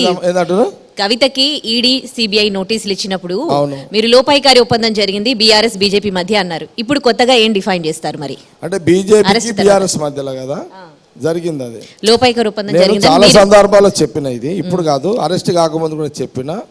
ఇది ఒక ప్రయోగం చేశారు బీజేపీ బీఆర్ఎస్, ఒక ప్రయోగం చేశారు. ఇప్పుడు ఒక 6 నెలలు ఒక హైప్ క్రియేట్ చేశారు, కవిత అరెస్ట్ అని మళ్ళీ బ్రేక్ ఇచ్చారు. మళ్ళీ దాని తర్వాత మళ్ళీ ఒక హైప్ ఇచ్చారు. అరెస్టు చేస్తే వాళ్ళు అరెస్టు బీజేపీ వాళ్ళు ఎందుకు చేయించారు అని అంటే, వాళ్ళ పార్టీ నాయకులలో వాళ్ళ బీజేపీ కార్యకర్తలలో నమ్మకం కలిగించే విధంగా వాళ్ళ క్యాడర్ దృష్టిలో పెట్టుకొని వాళ్ళు, ఎందుకంటే తర్వాత వాళ్ళు డీల్ అవ్వడ్డారు వాళ్ళంతా, వాళ్ళ క్యాడర్ ఇది. అందుకే తప్పని పరిస్థితులలో బీజేపీ పార్టీకి సంబంధించిన నాయకులు కార్యకర్తలను వాళ్ళు యాక్టివ్ కావడానికి కవితను అరెస్ట్ చేశారు. ఖచ్చితంగా వాళ్ళిద్దరికి అండర్స్టాండింగు ఉన్నదా లేదా ఉంటుందా అనేది వ్యవహారం పక్కకు తీస్తే, రాజకీయ లబ్ధి పొందాలనే దాంట్లో బీజేపీ ట్రై చేసింది. కూతురు లోపలేస్తే ఏమన్నా బయట ఎమోషన్స్ అయితే ఏమో, సెంటిమెంట్ వర్కౌట్ అయితే ఏమో వీళ్ళు అనుకున్నారు. ఇది అటుగా వాళ్ళకు ఉపయోగపడ్డది, బీజేపీ వాళ్ళకు, వాళ్ళ క్యాడర్కి ఉపయోగపడ్డది. ఎస్ మేము అనుకున్నది అయ్యింది అని ఒక విశ్వాసాన్ని పెంచగలిగారు పార్టీ నాయకులు బీజేపీ వాళ్ళకు. కానీ బీఆర్ఎస్ సింపతి వస్తుంది అనుకున్నారు, అది ఫెయిల్ అయ్యారు, లాభం లేకుండా. జగ్గారెడ్డి గారు రాముణ్ణి చూసి కాంగ్రెస్ పార్టీ భయపడుతుందా? మీరు పదే పదే రామజపం చెప్తున్నారు. ఈరోజు కూడా నెహ్రూ పాలన నుంచే రాముడి పాలన ప్రారంభమైంది. ఇప్పుడు కొత్తగా బీజేపీ రాముడిని తీసుకొస్తున్నారు. రాముడిని చూసి కాంగ్రెస్ నాయకత్వం భయపడుతుందా? ఒక మాట చాలా సందర్భాల్లో చెప్పినా మళ్ళీ కూడా చెప్తున్నాను. శ్రీరాముని భగవాన్ గురించి, దేవుని గురించి 100 ఏళ్ల క్రితమే మహాత్మా గాంధీ గారు, నెహ్రూ గారు, రఘుపతి రాఘవ రాజారాం అని దేశ ప్రజలకు ఒక సందేశాన్ని ఇచ్చిర్రు. అది బీజేపీ నాయకులు మొన్న 30 ఏళ్ళ కింద పుట్టిరు వీళ్ళు. ఈ 30 ఏళ్ళ పంచాయతీ ఇదంతా అందరికి తెలిసిన విషయమే. రాజకీయాలకు వాళ్ళకి బతకాలి, వాళ్ళకు దారి లేదు, షార్ట్కట్లో లీడర్లు కావాలి, రథయాత్రలు కావాలి. రాముడు అంటే కనెక్ట్ అవుతారు జనాలు, వాళ్ళ అవసరము, వాళ్ళకు ప్రజలకు అది చేస్తాము ఇది చేస్తామని వాళ్ళు పోలేరు. దానికి తొందరగా ప్రజలు కనెక్ట్ కారు. కాబట్టి దేవుని పేరు మీద తొందరగా కనెక్ట్ అవుతారు. కాబట్టి అదొక ప్రయోగం చేసిర్రు. ఆ రోజు అద్వానీ గారు సక్సెస్ అయ్యారు, వాజ్పేయి గారి టైంలో సక్సెస్ అయ్యారు. మళ్ళీ మొన్న మోడీ గారు, ఆయన ప్రధానమంత్రి గారు మళ్ళీ తీసుకొచ్చారు. ఇవంతా వాళ్ళ తప్పది, వాళ్ళకి వేరే దారి లేదు. ప్రజలకు నేను ఆ పథకం ఇస్తా ఈ పథకం ఇస్తా మోడీ గారు ఎప్పుడైనా అన్నారా? ఒక్క సందర్భంలో అయినా సరే ఎప్పుడైనా పేద ప్రజలకు మేము ఇది చేయదలుచుకున్నాము మా కోట్లు వేయండి అని బీజేపీ ప్రధానమంత్రి గారు కానీ అమిత్ షా గారు కానీ తెలంగాణ బీజేపీ నాయకులు ఇప్పటి వరకు ఒక స్టేట్మెంట్ ఇచ్చిరా? రామ్ మందిర్, శ్రీరాముడు, రాముడు, హనుమంతుడు ఇది తప్పితే అరే మేమేమంటున్నామంటే దేవుడు ఆయన లీడర్ని ఎందుకు చేస్తున్నారు మీరు? ఆయన దేవుడు, కమ్యూనిస్టులు మొక్కుతారు, కాంగ్రెస్ వాళ్ళు మొక్కుతారు, అందరూ మొక్కుతారు. ఇది తప్పు. సరే వాళ్ళు రాజకీయంగా బతకడానికి వాళ్ళ అవసరం ఉంది, వాళ్ళు చేస్తున్నారు. ఇది ఈ శ్రీరామ భగవాను యొక్క 100 ఏళ్ల కిందనే మహాత్మా గాంధీ గారు ఒక సందేశాన్ని ఇచ్చారు. ఈ వీళ్ళు మొన్న పుట్టిరు కాబట్టి అది మాకు పెద్ద ఇష్యూ కాదు. అది శర్మ గారు ఓకే. సరే, అప్పులు బాగా చేస్తారట మీరు, అప్పులు తీసుకొని మళ్ళీ ఎగ్గొడతారట. అప్పుల జగ్గారెడ్డి అనే పేరుందట మీకు. అప్పు చేసుడు తప్పు కాదు కదా. అప్పు తీసుకొని మళ్ళీ ఎగ్గొడతారనే పేరు కూడా మీకు ఉందట. ఒక్కరు చెప్పండి అట్లా. అంటే జగ్గారెడ్డి జీవితం అంతా కష్టంతో కూడుకున్న ప్రయాణం నాదంతా. జగ్గారెడ్డి మీరు అడిగిరు కాబట్టి ఒక విషయం చెప్పాలి మీకు, ప్రజలకు కూడా తెలవాలి, మీ ఎన్టీవీ ప్రేక్షకులు కూడా తెలవాలి. జగ్గారెడ్డి తండ్రి జగ్గారెడ్డి అంటే నా తండ్రి పేరు కూడా జగ్గారెడ్డి. నా తండ్రి జగ్గారెడ్డి. ఈ జగ్గారెడ్డి 4 ఏళ్ళు ఉన్నప్పుడే నా తండ్రి చనిపోయాడు. నా తల్లి ఒక నర్సు, డ్యూటీ చేసుకుంటూ 4 ఏళ్ళ నుంచి నన్ను పెద్దగా చేసింది. ఆమె జీతం మీద బతికిన జగ్గారెడ్డి. ఎందుకో కాల నిర్ణయానుసారంలోనే నేను కాలేజీ స్టూడెంట్ నాయకుడుగానే ప్రయాణం మొదలుపెట్టిన. ఆ రోజులలో అక్కడి నుంచి మొదలైన అప్పులు అంటే ఆ సమయానికి ఇందులో నాకున్న అదృష్టం ఏంటంటే నా పుట్టుకలోనే నేను అదృష్ట జాతకుని. ఆస్తులు స్థిరాస్తులు ఏమి లేకపోయినా నా తల్లి జీవితం మీద పెద్దగా అయినా నా అదృష్టం ఉంది కాబట్టి చెయ్యి ఆడజాపిన అప్పు పుట్టింది. నేను ఎవరి దగ్గర దానం అడగా, ఎవరి డొనేషన్ తీసుకోను, ఎవరి దగ్గరికి డబ్బుల దగ్గరికి దేహి అనను. నాకు తెలిసింది అప్పులు చేయడమే. కాలేజ్ స్టూడెంట్స్ నాయకు ఎదగాలి, కౌన్సిలర్ అయినా అప్పే, చైర్మన్ అయినా అప్పే, ఈ 4 ఏళ్ళు అప్పే. ఈ అప్పు ఎందుకు? నేను బిజినెస్ల కోసము, నా భార్య పిల్లలకి బిల్డింగ్ల కోసం కాదు. ఇదంతా ప్రజలకు కష్టం వస్తే ఆదుకోవడము, నా జీవితం అంతా పండుగల మీదనే ఖర్చు పెట్టడము, రాజకీయానికి అవసరం వల్ల వాడడం. ఇక అప్పు ఎట్లా అంటే టైం కలిసి వచ్చిన రోజు, సపోజ్ మీకు ఎగ్జాంపుల్ చెప్తా. ఇప్పుడు ఈ సంవత్సరం అంతా నాకు రూపాయి ఇన్కమ్ లేదు రియల్ ఎస్టేట్ మీద, వచ్చే సంవత్సరం ఇన్కమ్ లేదు. ఈ సంవత్సరం 10 కోట్లు కట్టాలి. ఏది? ఈ పండుగలు చేయాలి. ప్రతి పండుగ కంటే శ్రీరామనవమి వచ్చిందంటే ఒక 2 కోట్లు, మళ్ళా దసరా వస్తే ఒక 2 కోట్లు. ఇది ఎట్లయిపోయిందంటే సంగారెడ్డి పండుగలకు మొదటి నుంచి చేయడం వల్ల నాకు ఒక వతన అయిపోయింది. అది వతన అంటే నాకు అది ఫిక్స్ అయిపోయినాయి పండుగలు కూడా. పండుగలు నాకు ఫిక్స్ అయినాయి, నేను పండుగలు ఫిక్స్ అయిపోయినా. ఇక అది చెప్పలేనమ్మా. ఇది ఎందుకంటే ఆయన అంటున్నాడు, ఆయన అప్పులు ఎగవ కొడతా అన్నాడు కాబట్టి అంతా చెప్పాలి నేను అంతా. సిమ్ కార్డులు కూడా మీరు చెప్తా, మారుస్తారట అందుకే మీకు చెప్తానండి. ఎందుకండి ఎందుకు అసలు అది జగ్గారెడ్డి చెప్పాలి కదా, అప్పులు మరి ఇంతగానం ముందు చెప్తే చేయాలి? నీకు లాస్ట్ తెలుస్తుంది. అందుకే చెప్తా నేను. అందుకే నేను 5 ఏళ్లకు ఇన్కమ్ ఒక భూమి మీద నాకు డబ్బులు వచ్చేది అనుకో, ఈ 5 ఏళ్ళు అప్పు చేస్తా. అప్పు ఇచ్చేటోడు నా దగ్గర ఏంటంటే అన్నకి ఇస్తే రూపాయి కల్పిస్తాడు, లేట్ ఇస్తాడు కానీ ఇస్తాడు. ఇదే మార్కెట్లో ఉంటుంది. నువ్వు సంగారెడ్డిలో పోయి ఎవరన్నా అడుగు, ఎవరన్నా నేను సంగారెడ్డి దాటితే బయటికి రాను. ఆ అప్పులు ఇచ్చిన వాళ్ళంతా ఎవరు? నా ఫాలోవర్స్, నా కార్యకర్తలు, నాకు తెలిసిన వాళ్ళే. Without signature. మరి ప్రాపర్టీ లేవు, చెక్కులు ఉన్నాయి మాట మీద. కాబట్టి ఇది మీరు అడిగిన ప్రశ్న కొంత రాంగ్ ఇన్ఫర్మేషన్ వచ్చింది. ఇది తప్పు. ఇది జగ్గారెడ్డి డిక్షనరీలో ముంచిండు అనే చరిత్ర ఎప్పుడు లేదు, రాదు. వెనకనో ముందునో డబ్బులు ఇస్తా. ఇది నా స్వలాభాల కోసం అప్పు చేసింది ఏమీ లేదు.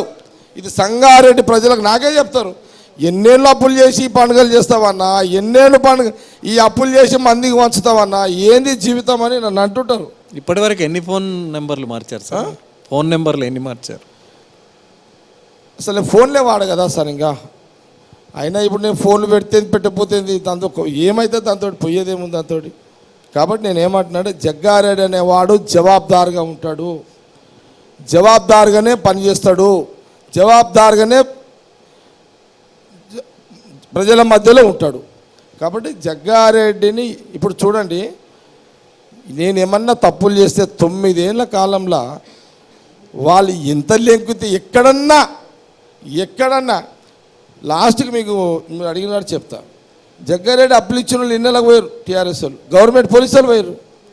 అరే నాయన మరి మీకు మీరు అప్పులు ఇచ్చారు, కేసులు పెడతాము, కేసులు పెట్టడానికే లోపలైనకే. వాళ్ళు ఏమన్నారంట, అన్న మేము ఆయన అడిగిండు ఇచ్చినాము, ఇష్టంతో ఇచ్చినాము. ఆయన పండుగలకో పబ్బాలకో పెడతాడు, ఖర్చు ఉన్నప్పుడు ఇస్తాడు, అది మా ఇష్టంతో ఇచ్చినాము. మీరు కంప్లైంట్లు ఇవ్వమంటే ఎట్లా ఇస్తాము? 2 రూపాయలు ఇచ్చినామంటే 4 రూపాయలు 2 రూపాయలు కల్పిస్తాడు. మాకు వచ్చే నష్టమేంది? ఇదే జవాబు దొరికింది టీఆర్ఎస్ గవర్నమెంట్లా. సార్, ఒకవైపు జగ్గారెడ్డి గారికి అప్పులు ఉన్నాయి, పండగలకు పబ్బాలకు అప్పులు చేస్తారు. అయితే ఎలక్షన్ టైంలో మీరు ఇందాక మాట్లాడుతూ ఒక మాట అన్నారు, 100 నుంచి 200 కోట్లు ఒక ఎన్నికలకి ఒక నియోజకవర్గానికి ఖర్చు చేస్తున్నారు, కాస్ట్లీ ఎన్నికలు అయిపోయినాయి అని అన్నారు. సో మీరు మొన్న సంగారెడ్డి నుంచి పోటీ చేసినప్పుడు ఎన్ని కోట్లు ఖర్చు పెట్టారు? అది ఎట్లా చెప్తామమ్మా? మీ ప్రశ్న బాగానే ఉంది కానీ ఇప్పుడు చెప్తే, ఇప్పుడు పండుగలకు చెప్తే అది ఎవడన్నా వచ్చి అడిగితే అది ఏదో చెప్తా కానీ ఇక ఎలక్షన్ కమిషన్ పరిధిలో గంతే పెట్టిన అనుకోండి. అంతే. జగ్గారెడ్డి గారు ఏటా 15 కోట్ల రూపాయలు మీరే నాకు తెలియదు కానీ మా వాళ్ళు అంటున్నారు, నాది రూపాయలు లేదు, నేను పెట్టలేదు కానీ మా వాళ్ళే అంటున్నారు, అన్నా మేమే ఆడ పైసలు తీసుకొచ్చి ఇక నువ్వు తర్వాత రీతే తీసుకుందామని 20 కోట్లు పెట్టినామన్నా, కానీ బీఆర్ఎస్ హరీష్ రావు 50 కోట్లు పెట్టిండు అని చెప్పిండు. మరి ఇది కరెక్టా అది కరెక్టా నాకు తెలియదు. మరి అది సార్, జగ్గారెడ్డి గారు ఏటా 10 కోట్ల రూపాయలు ఖర్చు పెడుతున్నామని మీరే ఇందాక చెప్పారు. అసలు ఎందుకు అప్పులు చేసి ఎందుకు జగ్గారెడ్డి ఇన్ని కోట్ల రూపాయలు ఖర్చు పెట్టాలి? అంటే ఈ డిబేట్లో మీరు అడిగిన ప్రశ్న చెప్పాలంటే మినిమం గంట టైం పడుతుంది, కొంచెం షార్ట్ మినిమం గంట పడుతుంది. పెద్ద స్టోరీ అది. వెరీ డిఫరెంట్ మైండ్ నాది, డిఫరెంట్. అందరు లీడర్ అయితే అనుకోకూడదు జగ్గారెడ్డిని. జగ్గారెడ్డి ప్రపంచం వేరు, జగ్గారెడ్డి ప్రపంచమే వేరు, జగ్గారెడ్డి డిక్షనరీ వేరు. మీకు అంత చిక్కని జగ్గారెడ్డి, నేను ఒక తీరు కనబడుతున్నా, ఇంకో తీరు ఉంటుంది నా దగ్గర. జగ్గారెడ్డి గారు, బీఆర్ఎస్ 10 ఏళ్ళు అధికార పక్షంలో ఉండి ఇప్పుడు ప్రతిపక్ష హోదా నిర్వహిస్తోంది. సో ఇప్పుడు ప్రతిపక్ష హోదాలో తీవ్రమైన విమర్శలు చేస్తోంది. మీకు అసలు ప్రభుత్వం నడపడమే చేత కావట్లేదు, కాంగ్రెస్ ప్రభుత్వాన్ని ప్రజలు తిరస్కరిస్తున్నారు అని అంటోంది. సో వాళ్ళు చేస్తున్న విమర్శలకు మీరు ఇచ్చే రెస్పాన్స్ ఏంటి? ఇప్పుడు ఇక కాంగ్రెస్ 76 ఏళ్ళ సుదీర్ఘమైన ఈ రాజకీయ జీవితంలో ప్రభుత్వాలు పరిపాలించిన ఇంత పెద్ద చరిత్ర గల కాంగ్రెస్ పార్టీ ప్రభుత్వంలో పరిపాలన రాదు అని అంటే అన్నోళ్ళు ఎవరు చెప్పండి? కేసీఆర్ గారు అన్నారు. ఈ మధ్యలో వాళ్ళ ఫ్యామిలీలో ఎవరన్నా అంటే వాళ్ళందరూ కూడా కాంగ్రెస్లో ట్రైనింగ్ తీసుకొని పోయిన వాళ్ళే కదా. ఈ ట్రైనింగే కదా ఆ రోజు ముఖ్యమంత్రిగా గవర్నమెంట్లో పరిపాలించేది. వితౌట్ కాంగ్రెస్ ట్రైనింగ్ కేసీఆర్ గారు పరిపాలించేవాడు. అట్లా అంటే కాంగ్రెస్ పరిపాలనల మీద ప్రతిపక్ష పార్టీలు వాళ్ళు ప్రశ్నించే వాళ్ళకు నాకు తెలిసిన కాడికి వాళ్ళ అవగాహన లేని ప్రశ్న అదైతే వాళ్ళు వాళ్ళు వాళ్ళు ఏదైనా కామెంట్ చేస్తాం మటుకైతే. అంటే మీ ఉన్న రిసోర్సెస్ ని మీకు అసలు వాడుకోవడమే చేత కావట్లేదు, మేముంటే చేసి చూపిస్తాం అంటున్నారు కదా. అదే 5 లక్షల అప్పు ఇంకా 10 లక్షల అప్పు చేస్తారు. ఇప్పుడు మేము ఆ సీన్లో లేము. మేము ఇప్పుడు వాళ్ళు 6 లక్షల అప్ప 7 లక్షలు అప్పు చేసారు. మళ్ళీ ఇంకో టర్మ్ ఇచ్చుంటే 14 లక్షలు అవుతుండే, 7 14. ఇప్పుడు మేము ఆ రూట్లో లేము. ఇప్పుడు సీఎం రేవంత్ రెడ్డి గారు మా ఫైనాన్స్ మినిస్టర్ బట్టి ఆ లైన్లో లేరు. అప్పులు తక్కువ, అప్పులు లేకుండా ఈ ఉన్న అప్పులు కట్టాలి, ప్రజలకు హామీలు నిలబెట్టాలి, ఇటు పరిపాలన కొనసాగించాలి. ఇదంతా మొత్తం అంతా గీకి నాగిపోయారు బీఆర్ఎస్. జగ్గారెడ్డి గారు, ఒక సీనియర్ నాయకుడిగా మీరు ఈ రాబోయే 4.5 ఏళ్లలో కాంగ్రెస్ ప్రభుత్వంలో తెలంగాణ ప్రజల అభివృద్ధి కోసం ఎలాంటి క్రియాశీలక పాత్ర నిర్వహించబోతున్నారు? అభివృద్ధి కోసం అంటారా? మీరు అదే కాంగ్రెస్ పార్టీ ముఖ్యమంత్రి క్యాబినెట్ మినిస్టర్లు ఫస్ట్ టార్గెట్ నిన్ననే ముఖ్యమంత్రి గారు రేవంత్ రెడ్డి గారు చెప్పారు, 2 లక్షల రూపాయలు ఒకే కిస్తీలో మాఫీ ఆగస్టు 15వ తారీఖు లోపల ఒకే కిస్తీలో మాఫీ చేస్తామని చెప్పారు. ఫస్ట్ అదే ఇంపార్టెంట్. మెజార్టీ రైతులున్న రాష్ట్రము, దేశము, రాష్ట్రము మొదటి ప్రాధాన్యత అది తీసుకొని పనిచేస్తున్నాము. అది అది అది అది అది చేసినామనంటే మేము ఇంకా పూర్తి 100% మాకు మార్కులు పడ్డట్టే, తప్పకుండా సక్సెస్ చేయడం జరుగుతుంది. సార్ ప్రజలు కేసీఆర్కు రెస్ట్ ఇచ్చారు అని మీరు అన్నారు. ఇందాక మీరు మాట్లాడుతూ ప్రజలు కేసీఆర్కు రెస్ట్ ఇచ్చారు అని మీరు అన్నారు. కానీ కేసీఆర్ ఏమో కాంగ్రెస్ 100 రోజుల పాలనను ఎండగడతా నేను ప్రజల్లోకి వెళ్తా అన్నారు. ఒక బస్సును కూడా సిద్ధం చేసుకున్నారు. మరొక ఉద్యమాన్ని కూడా మీరు చూడబోతున్నారు అని చెప్తున్నారు. ఇప్పుడు కేసీఆర్ గారికి 9 ఏళ్ళు ఆ పవర్లో ఆ పవర్ ఎంజాయ్ చేసి మజా దాకింది. ఇప్పుడు అది ముఖ్యమంత్రి పోస్ట్ పోగానే ప్రజలు తీసేయగానే పిచ్చిగా అయిపోతుంది ఆయనకు. ఆయన బేచాన అయిపోతున్నాడు. ఆయన కుర్చీ లేదు, అధికారులు లేరు, ఏం చేయాలో అర్థమైతలేదు. కూర్చుంటే బెల్లు కొడితే అందరు అధికారులు వచ్చేటోళ్ళు, ఆ పరిస్థితి లేదు, కొంత ఇబ్బందిగా ఉన్నది. ఇక ప్రజల దగ్గర పోతే పొద్దుపోతుందని బయటకు వస్తున్నాడు. అంతకుమించి ఆయన అప్పుడు ప్రజలకు అందుబాటులో లేడు, ఇప్పుడు ప్రజల దగ్గరకు వస్తుంది. నవ్వాలా? ఇదేమైనా అర్థం ఉందా దీనికి? ఏమన్నా కేసీఆర్ గారి యొక్క ప్రకటనకి ఏమైనా అర్థం ఉందా దీనికి? ఏమన్నా ముఖ్యమంత్రిగా 9 ఏళ్ళు కరువు వచ్చినప్పుడు నువ్వు ఎప్పుడు రైతుల దగ్గర పోలే, రైతులు నష్టపోతే ఎప్పుడు రైతులను ఓదార్చలే.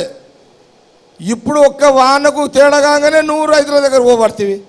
అంటే 9 ఏళ్ళ రైతులు పడ్డ కష్టాలకు జ్ఞాపకం రాని ఆనాటి ముఖ్యమంత్రి హోదాలో కేసీఆర్కి అపోజిషన్ ప్రతిపక్ష నాయకుడిగా ఇప్పుడు రైతులు అదికొచ్చారా? ఇదా ఆయన ప్రేమ? 9 ఏళ్ళ ముఖ్యమంత్రి కేసీఆర్కి ఎందుకు రైతుల మీద ప్రేమ లేదు? అప్పుడు ఆ కష్టాలు ఎందుకు తెలవలేదు? ఇప్పుడే కష్టాలు తెలిసినాయి ఆయనకు. ఇది రైతులు ఆలోచన చేయాలి. రవి గారు, సార్ మార్పు రావాలి, కాంగ్రెస్ కావాలి అన్న వాళ్ళే ఇప్పుడు కాంగ్రెస్ వచ్చింది, కరువు వచ్చింది అంటున్నారని ఒక చెవెళ్ళ సభలోనే కేసీఆర్ చెప్తున్నారు. ఇది నిజమేనా?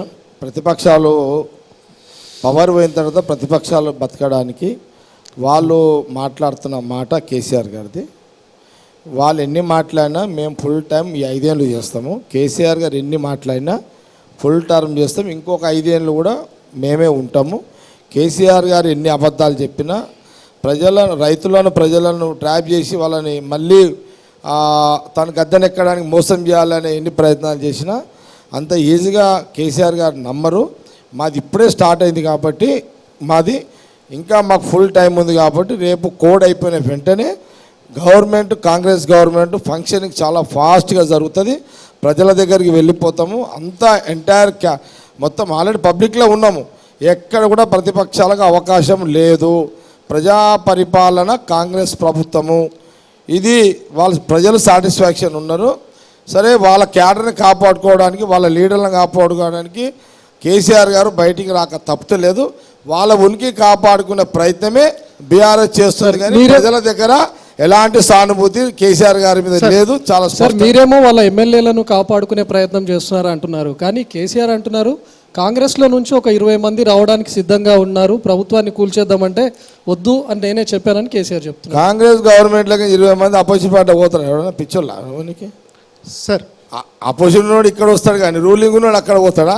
అందుకే కేసీఆర్ గారికి కొంత ఎండ ఎక్కువైపోయి మాట్లాడుతున్నాడు ఆయన. అది సీరియస్ మ్యాటర్ కాదు, మేము సీరియస్ తీసుకోం. ఇంకా మేమే మేము అడిగితే మేము వాళ్ళు వస్తా అంటే ఇక్కడ రావడానికి ఆస్కారం ఉంటుంది, బీఆర్ఎస్ వాళ్ళు ఇక్కడ రావడానికి ఆస్కారం ఉంటుంది, కానీ కాంగ్రెస్ వాళ్ళు బీఆర్ఎస్లో పోతారా? వాళ్ళు పవర్ ఉన్నప్పుడే చాలామంది పోలేరు, ఎట్లా పోతారు? అది వేస్ట్. వాళ్ళ మాటలకు వాల్యూ లేదు. అసెంబ్లీ ఎన్నికల ముందు జగ్గారెడ్డి అంటే ఒక ఫైర్ బ్రాండ్. అసెంబ్లీ ఎన్నికలు అయిపోయి ప్రభుత్వం అధికారంలోకి వచ్చిన తర్వాత జగ్గారెడ్డి తన రియల్ ఎస్టేట్ వ్యాపారం కోసం, రియల్ ఎస్టేట్ దందా కోసం ఎందుకులే వచ్చిన గవర్నమెంట్తో గొడవ పెట్టుకోవడం ఎందుకు, అలాగే దాంతోపాటు సైలెంట్గా ఉండి బిజినెస్ చేసుకుందామనే ఆలోచనతో ఉన్నారు. జగ్గారెడ్డి ఫైరా లేకపోతే ఫ్లవరా? జగ్గారెడ్డి ఫైర్ మీరే అంటున్నారు, ఫైర్ బ్రాండ్ అని మీరే అంటున్నారు. జగ్గారెడ్డి ఎప్పుడు ఫైర్ బ్రాండే, అట్లని ఎప్పుడు ఫైర్ అవుతుందా? టైం వస్తుంది, మళ్ళీ టైం వచ్చినాడు మళ్ళీ మీరు ఆ ఫైర్ చూస్తారు. కాంగ్రెస్ రియల్ ఎస్టేట్ బిజినెస్ కోసం కూల్ అయ్యారు. కాంగ్రెస్ ప్రభుత్వం వచ్చిన తర్వాత హైదరాబాద్లోను తెలంగాణలోను రియల్ ఎస్టేట్ కొద్దిగా ఇదిగా పడిపోయింది, పూర్తి స్థాయిలో వ్యాపారం జరగట్లేదు అన్నారు. సో దీంట్లో ఒక రియల్ ఎస్టేట్ వ్యాపారిగా మీరు కూడా చెప్పండి. నాకు కష్టాలు కొత్త కాదు, నేను పుట్టిందే కష్టాలలో, నాకు ఏది నన్ను శాసించదు, నేను బలహీనుడు కాదు. జగ్గారెడ్డిని ఎవరు శాసించలేరు. జగ్గారెడ్డి ఎవరికి లాలూచి పడడు. టైం వస్తే జగ్గారెడ్డి గొంతు మళ్ళీ మీరు వింటారు, వెయిట్ చేయండి. జగ్గారెడ్డి గారు, ఆంధ్రప్రదేశ్లో అసెంబ్లీ ఎన్నికలు జరుగుతున్నాయి, అక్కడ ఏ పార్టీ గెలిచే అవకాశం ఉందనుకుంటారు? తెలంగాణలో కాంగ్రెస్ వస్తుందని మీరు ప్రిడిక్ట్ చేశారు, వచ్చింది. రాష్ట్రం ఇచ్చినందుకు తెలంగాణ ప్రజలు సంతోషపడ్డారు, ఆంధ్ర ప్రజలు వాళ్ళు బాధపడ్డారు. వాళ్ళ ఇంకా ఆ ఫీలింగ్లకి పోలేరు. కానీ నేనేమనుకుంటే ఆంధ్రప్రదేశ్ ప్రజలకు మరి ఆ ప్రజలకు జరిగిన సరే కలవాలని అనుకున్నాం, ఓకే, నేను కూడా అన్నా అందరం కలిసి ఉండాలని చెప్పిన, జరగలేదు, అయిపోయింది, కొన్ని కారణాల వల్ల అయిపోయింది. కానీ ఆంధ్రప్రదేశ్ ప్రజలు ఏం ఆలోచన చేయాలంటే, మీ ముఖ్యమంత్రులు మీ దగ్గరనే ఉండి పరిపాలించే అవకాశం ఈరోజు వచ్చిందనంటే రాష్ట్ర విభజన వల్లే. వచ్చిన నష్టం ఏం లేదు కదా. మీ ముఖ్యమంత్రి ఏ పార్టీ ముఖ్యమంత్రి అని ఉండని మీ దగ్గరనే ఉంటుండు కదా, మీ జిల్లాలో తిరుగుతున్నా. ఉమ్మడి రాష్ట్ర ముఖ్యమంత్రి ఇంకా పూర్తిగా తెలియని పరిస్థితి, ఎందుకంటే పెద్ద రాష్ట్రం. ఈ చిన్న రాష్ట్రం తర్వాత ఆంధ్రప్రదేశ్లో ముఖ్యమంత్రులు ప్రజల మధ్యలో తిరుగుతున్నారంటే అది సోనియా గాంధీ, రాహుల్ గాంధీ ఈ రాష్ట్రం ఇచ్చిన భాగంలోనే ప్రజలకు సర్వీస్ ఇస్తున్నది. ఈ పుణ్యం ఇది కూడా సోనియా గాంధీ, రాహుల్ గాంధీ అనేది ఆంధ్రప్రదేశ్ ప్రజలు గమనించి కాంగ్రెస్కి రానున్న ఎన్నికల్లో మీరు కాంగ్రెస్ ఎమ్మెల్యేలను గెలిపివ్వండి, అధికారం ఇవ్వండి. తప్పకుండా రానున్న కాలంలో ఈ ఎలక్షన్లో మా ఆశ రాహుల్ గాంధీ గారు ప్రధానమంత్రి అవుతారు, దానికి కావాలని అవుతారు అని మా విశ్వాసం. నార్త్లో బీజేపీ గ్రాఫ్ పడిపోతుంది, అక్కడ నమ్మకాలు తగ్గుతున్నాయి, మా ప్రయత్నం మేము చేస్తున్నాము. ఎక్కడ రాహుల్ గాంధీ ప్రధానమంత్రి అవుతారు సార్? కాంగ్రెస్ పార్టీ 2014లో 464 సీట్లో పోటీ చేస్తే 44 గెలిచింది. 2019లో 421 పోటీ చేస్తే 54 గెలిచింది. ఇప్పుడు 326 సీట్లు మాత్రమే కాంగ్రెస్ పోటీ చేస్తుంది. 326లో కాంగ్రెస్ పార్టీ గెలిచేదన్ని, రాహుల్ గాంధీ ప్రధానమంత్రి చేసేదన్ని. ఇప్పుడు అప్పుడు వచ్చినట్టు 300, 400 రాకపోయినా మాకు 200 సీట్లు, 150 సీట్లు మాకు వచ్చినా ఇండియా కూటమి ఉంది, ఇండియా ఉంది కాబట్టి అందరి కలయికతోటి ప్రధానమంత్రి కావాలని కోరుకుంటూ తప్పు కాదు, ప్రయత్నం చేసుడు తప్పు కాదు. కూటమి ఎక్కడుంది? వెస్ట్ బెంగాల్లో మమతా బెనర్జీతో కలవరు, కేరళలో కాంగ్రెస్కి ఒక 150, ఈడ ఒక 12 వచ్చినాయి అనుకోండి, మాకు 14, 12 వచ్చినాయి అనుకోండి. అట్లా అక్కడక్కడ రాష్ట్రాలలో మాకు ఒక 150 సీట్లు. అరే ఇక మనం 207 సీట్లు ఉన్న యూపీ, బీహారు, మహారాష్ట్ర, తమిళనాడులో మీ పార్టీ పోటీ చేసింది 52 సీట్లు. సింగిల్ పాయింట్లో చెప్పాలంటే 2,400, 2,100 పోయి 150 పోయి 400 అయింది, 300 అయింది. 300 పోయి మళ్ళా వాళ్ళు 50, 100కు వచ్చినా ఆశ్చర్యపోకండి. ప్రజలు నిర్ణయానికి ఎప్పుడేమైతే తెలియదు. మేము ఆశిస్తున్నాము రాహుల్ గాంధీ గారు ప్రధానమంత్రి అవుతారని ఆశిస్తున్నాము. ఆ రోజులు వస్తాయని మా విశ్వాసం, మా నమ్మకం మాది. వాళ్ళేమో రాముడు భజన చేస్తున్నారు.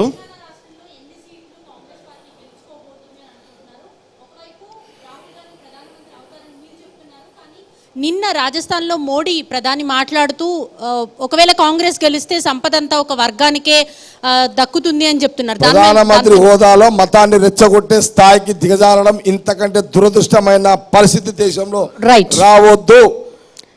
అంటే వాళ్ళు భయంలో పడ్డారు బీజేపీ, అందుకే మతాన్ని ప్రధానమంత్రి స్వయంగా రెచ్చగొడుతున్నాడు. ఇంతకంటే దౌర్భాగ్యము ఉండొద్దు. బలహీన పడుతుందనే మోడీ గారు రాజస్థాన్లో మతాన్ని రెచ్చగొట్టిండు. ఖచ్చితంగా మా ఆశ, మా నమ్మకం రాహుల్ గాంధీ. ఫైనల్లీ జగ్గారెడ్డి గారు తెలంగాణలో లోక్సభ ఎన్నికల నేపథ్యంలో ఎన్టీవీ వేదిక ద్వారా ప్రజలకు ఏం చెప్పాలనుకుంటున్నారు?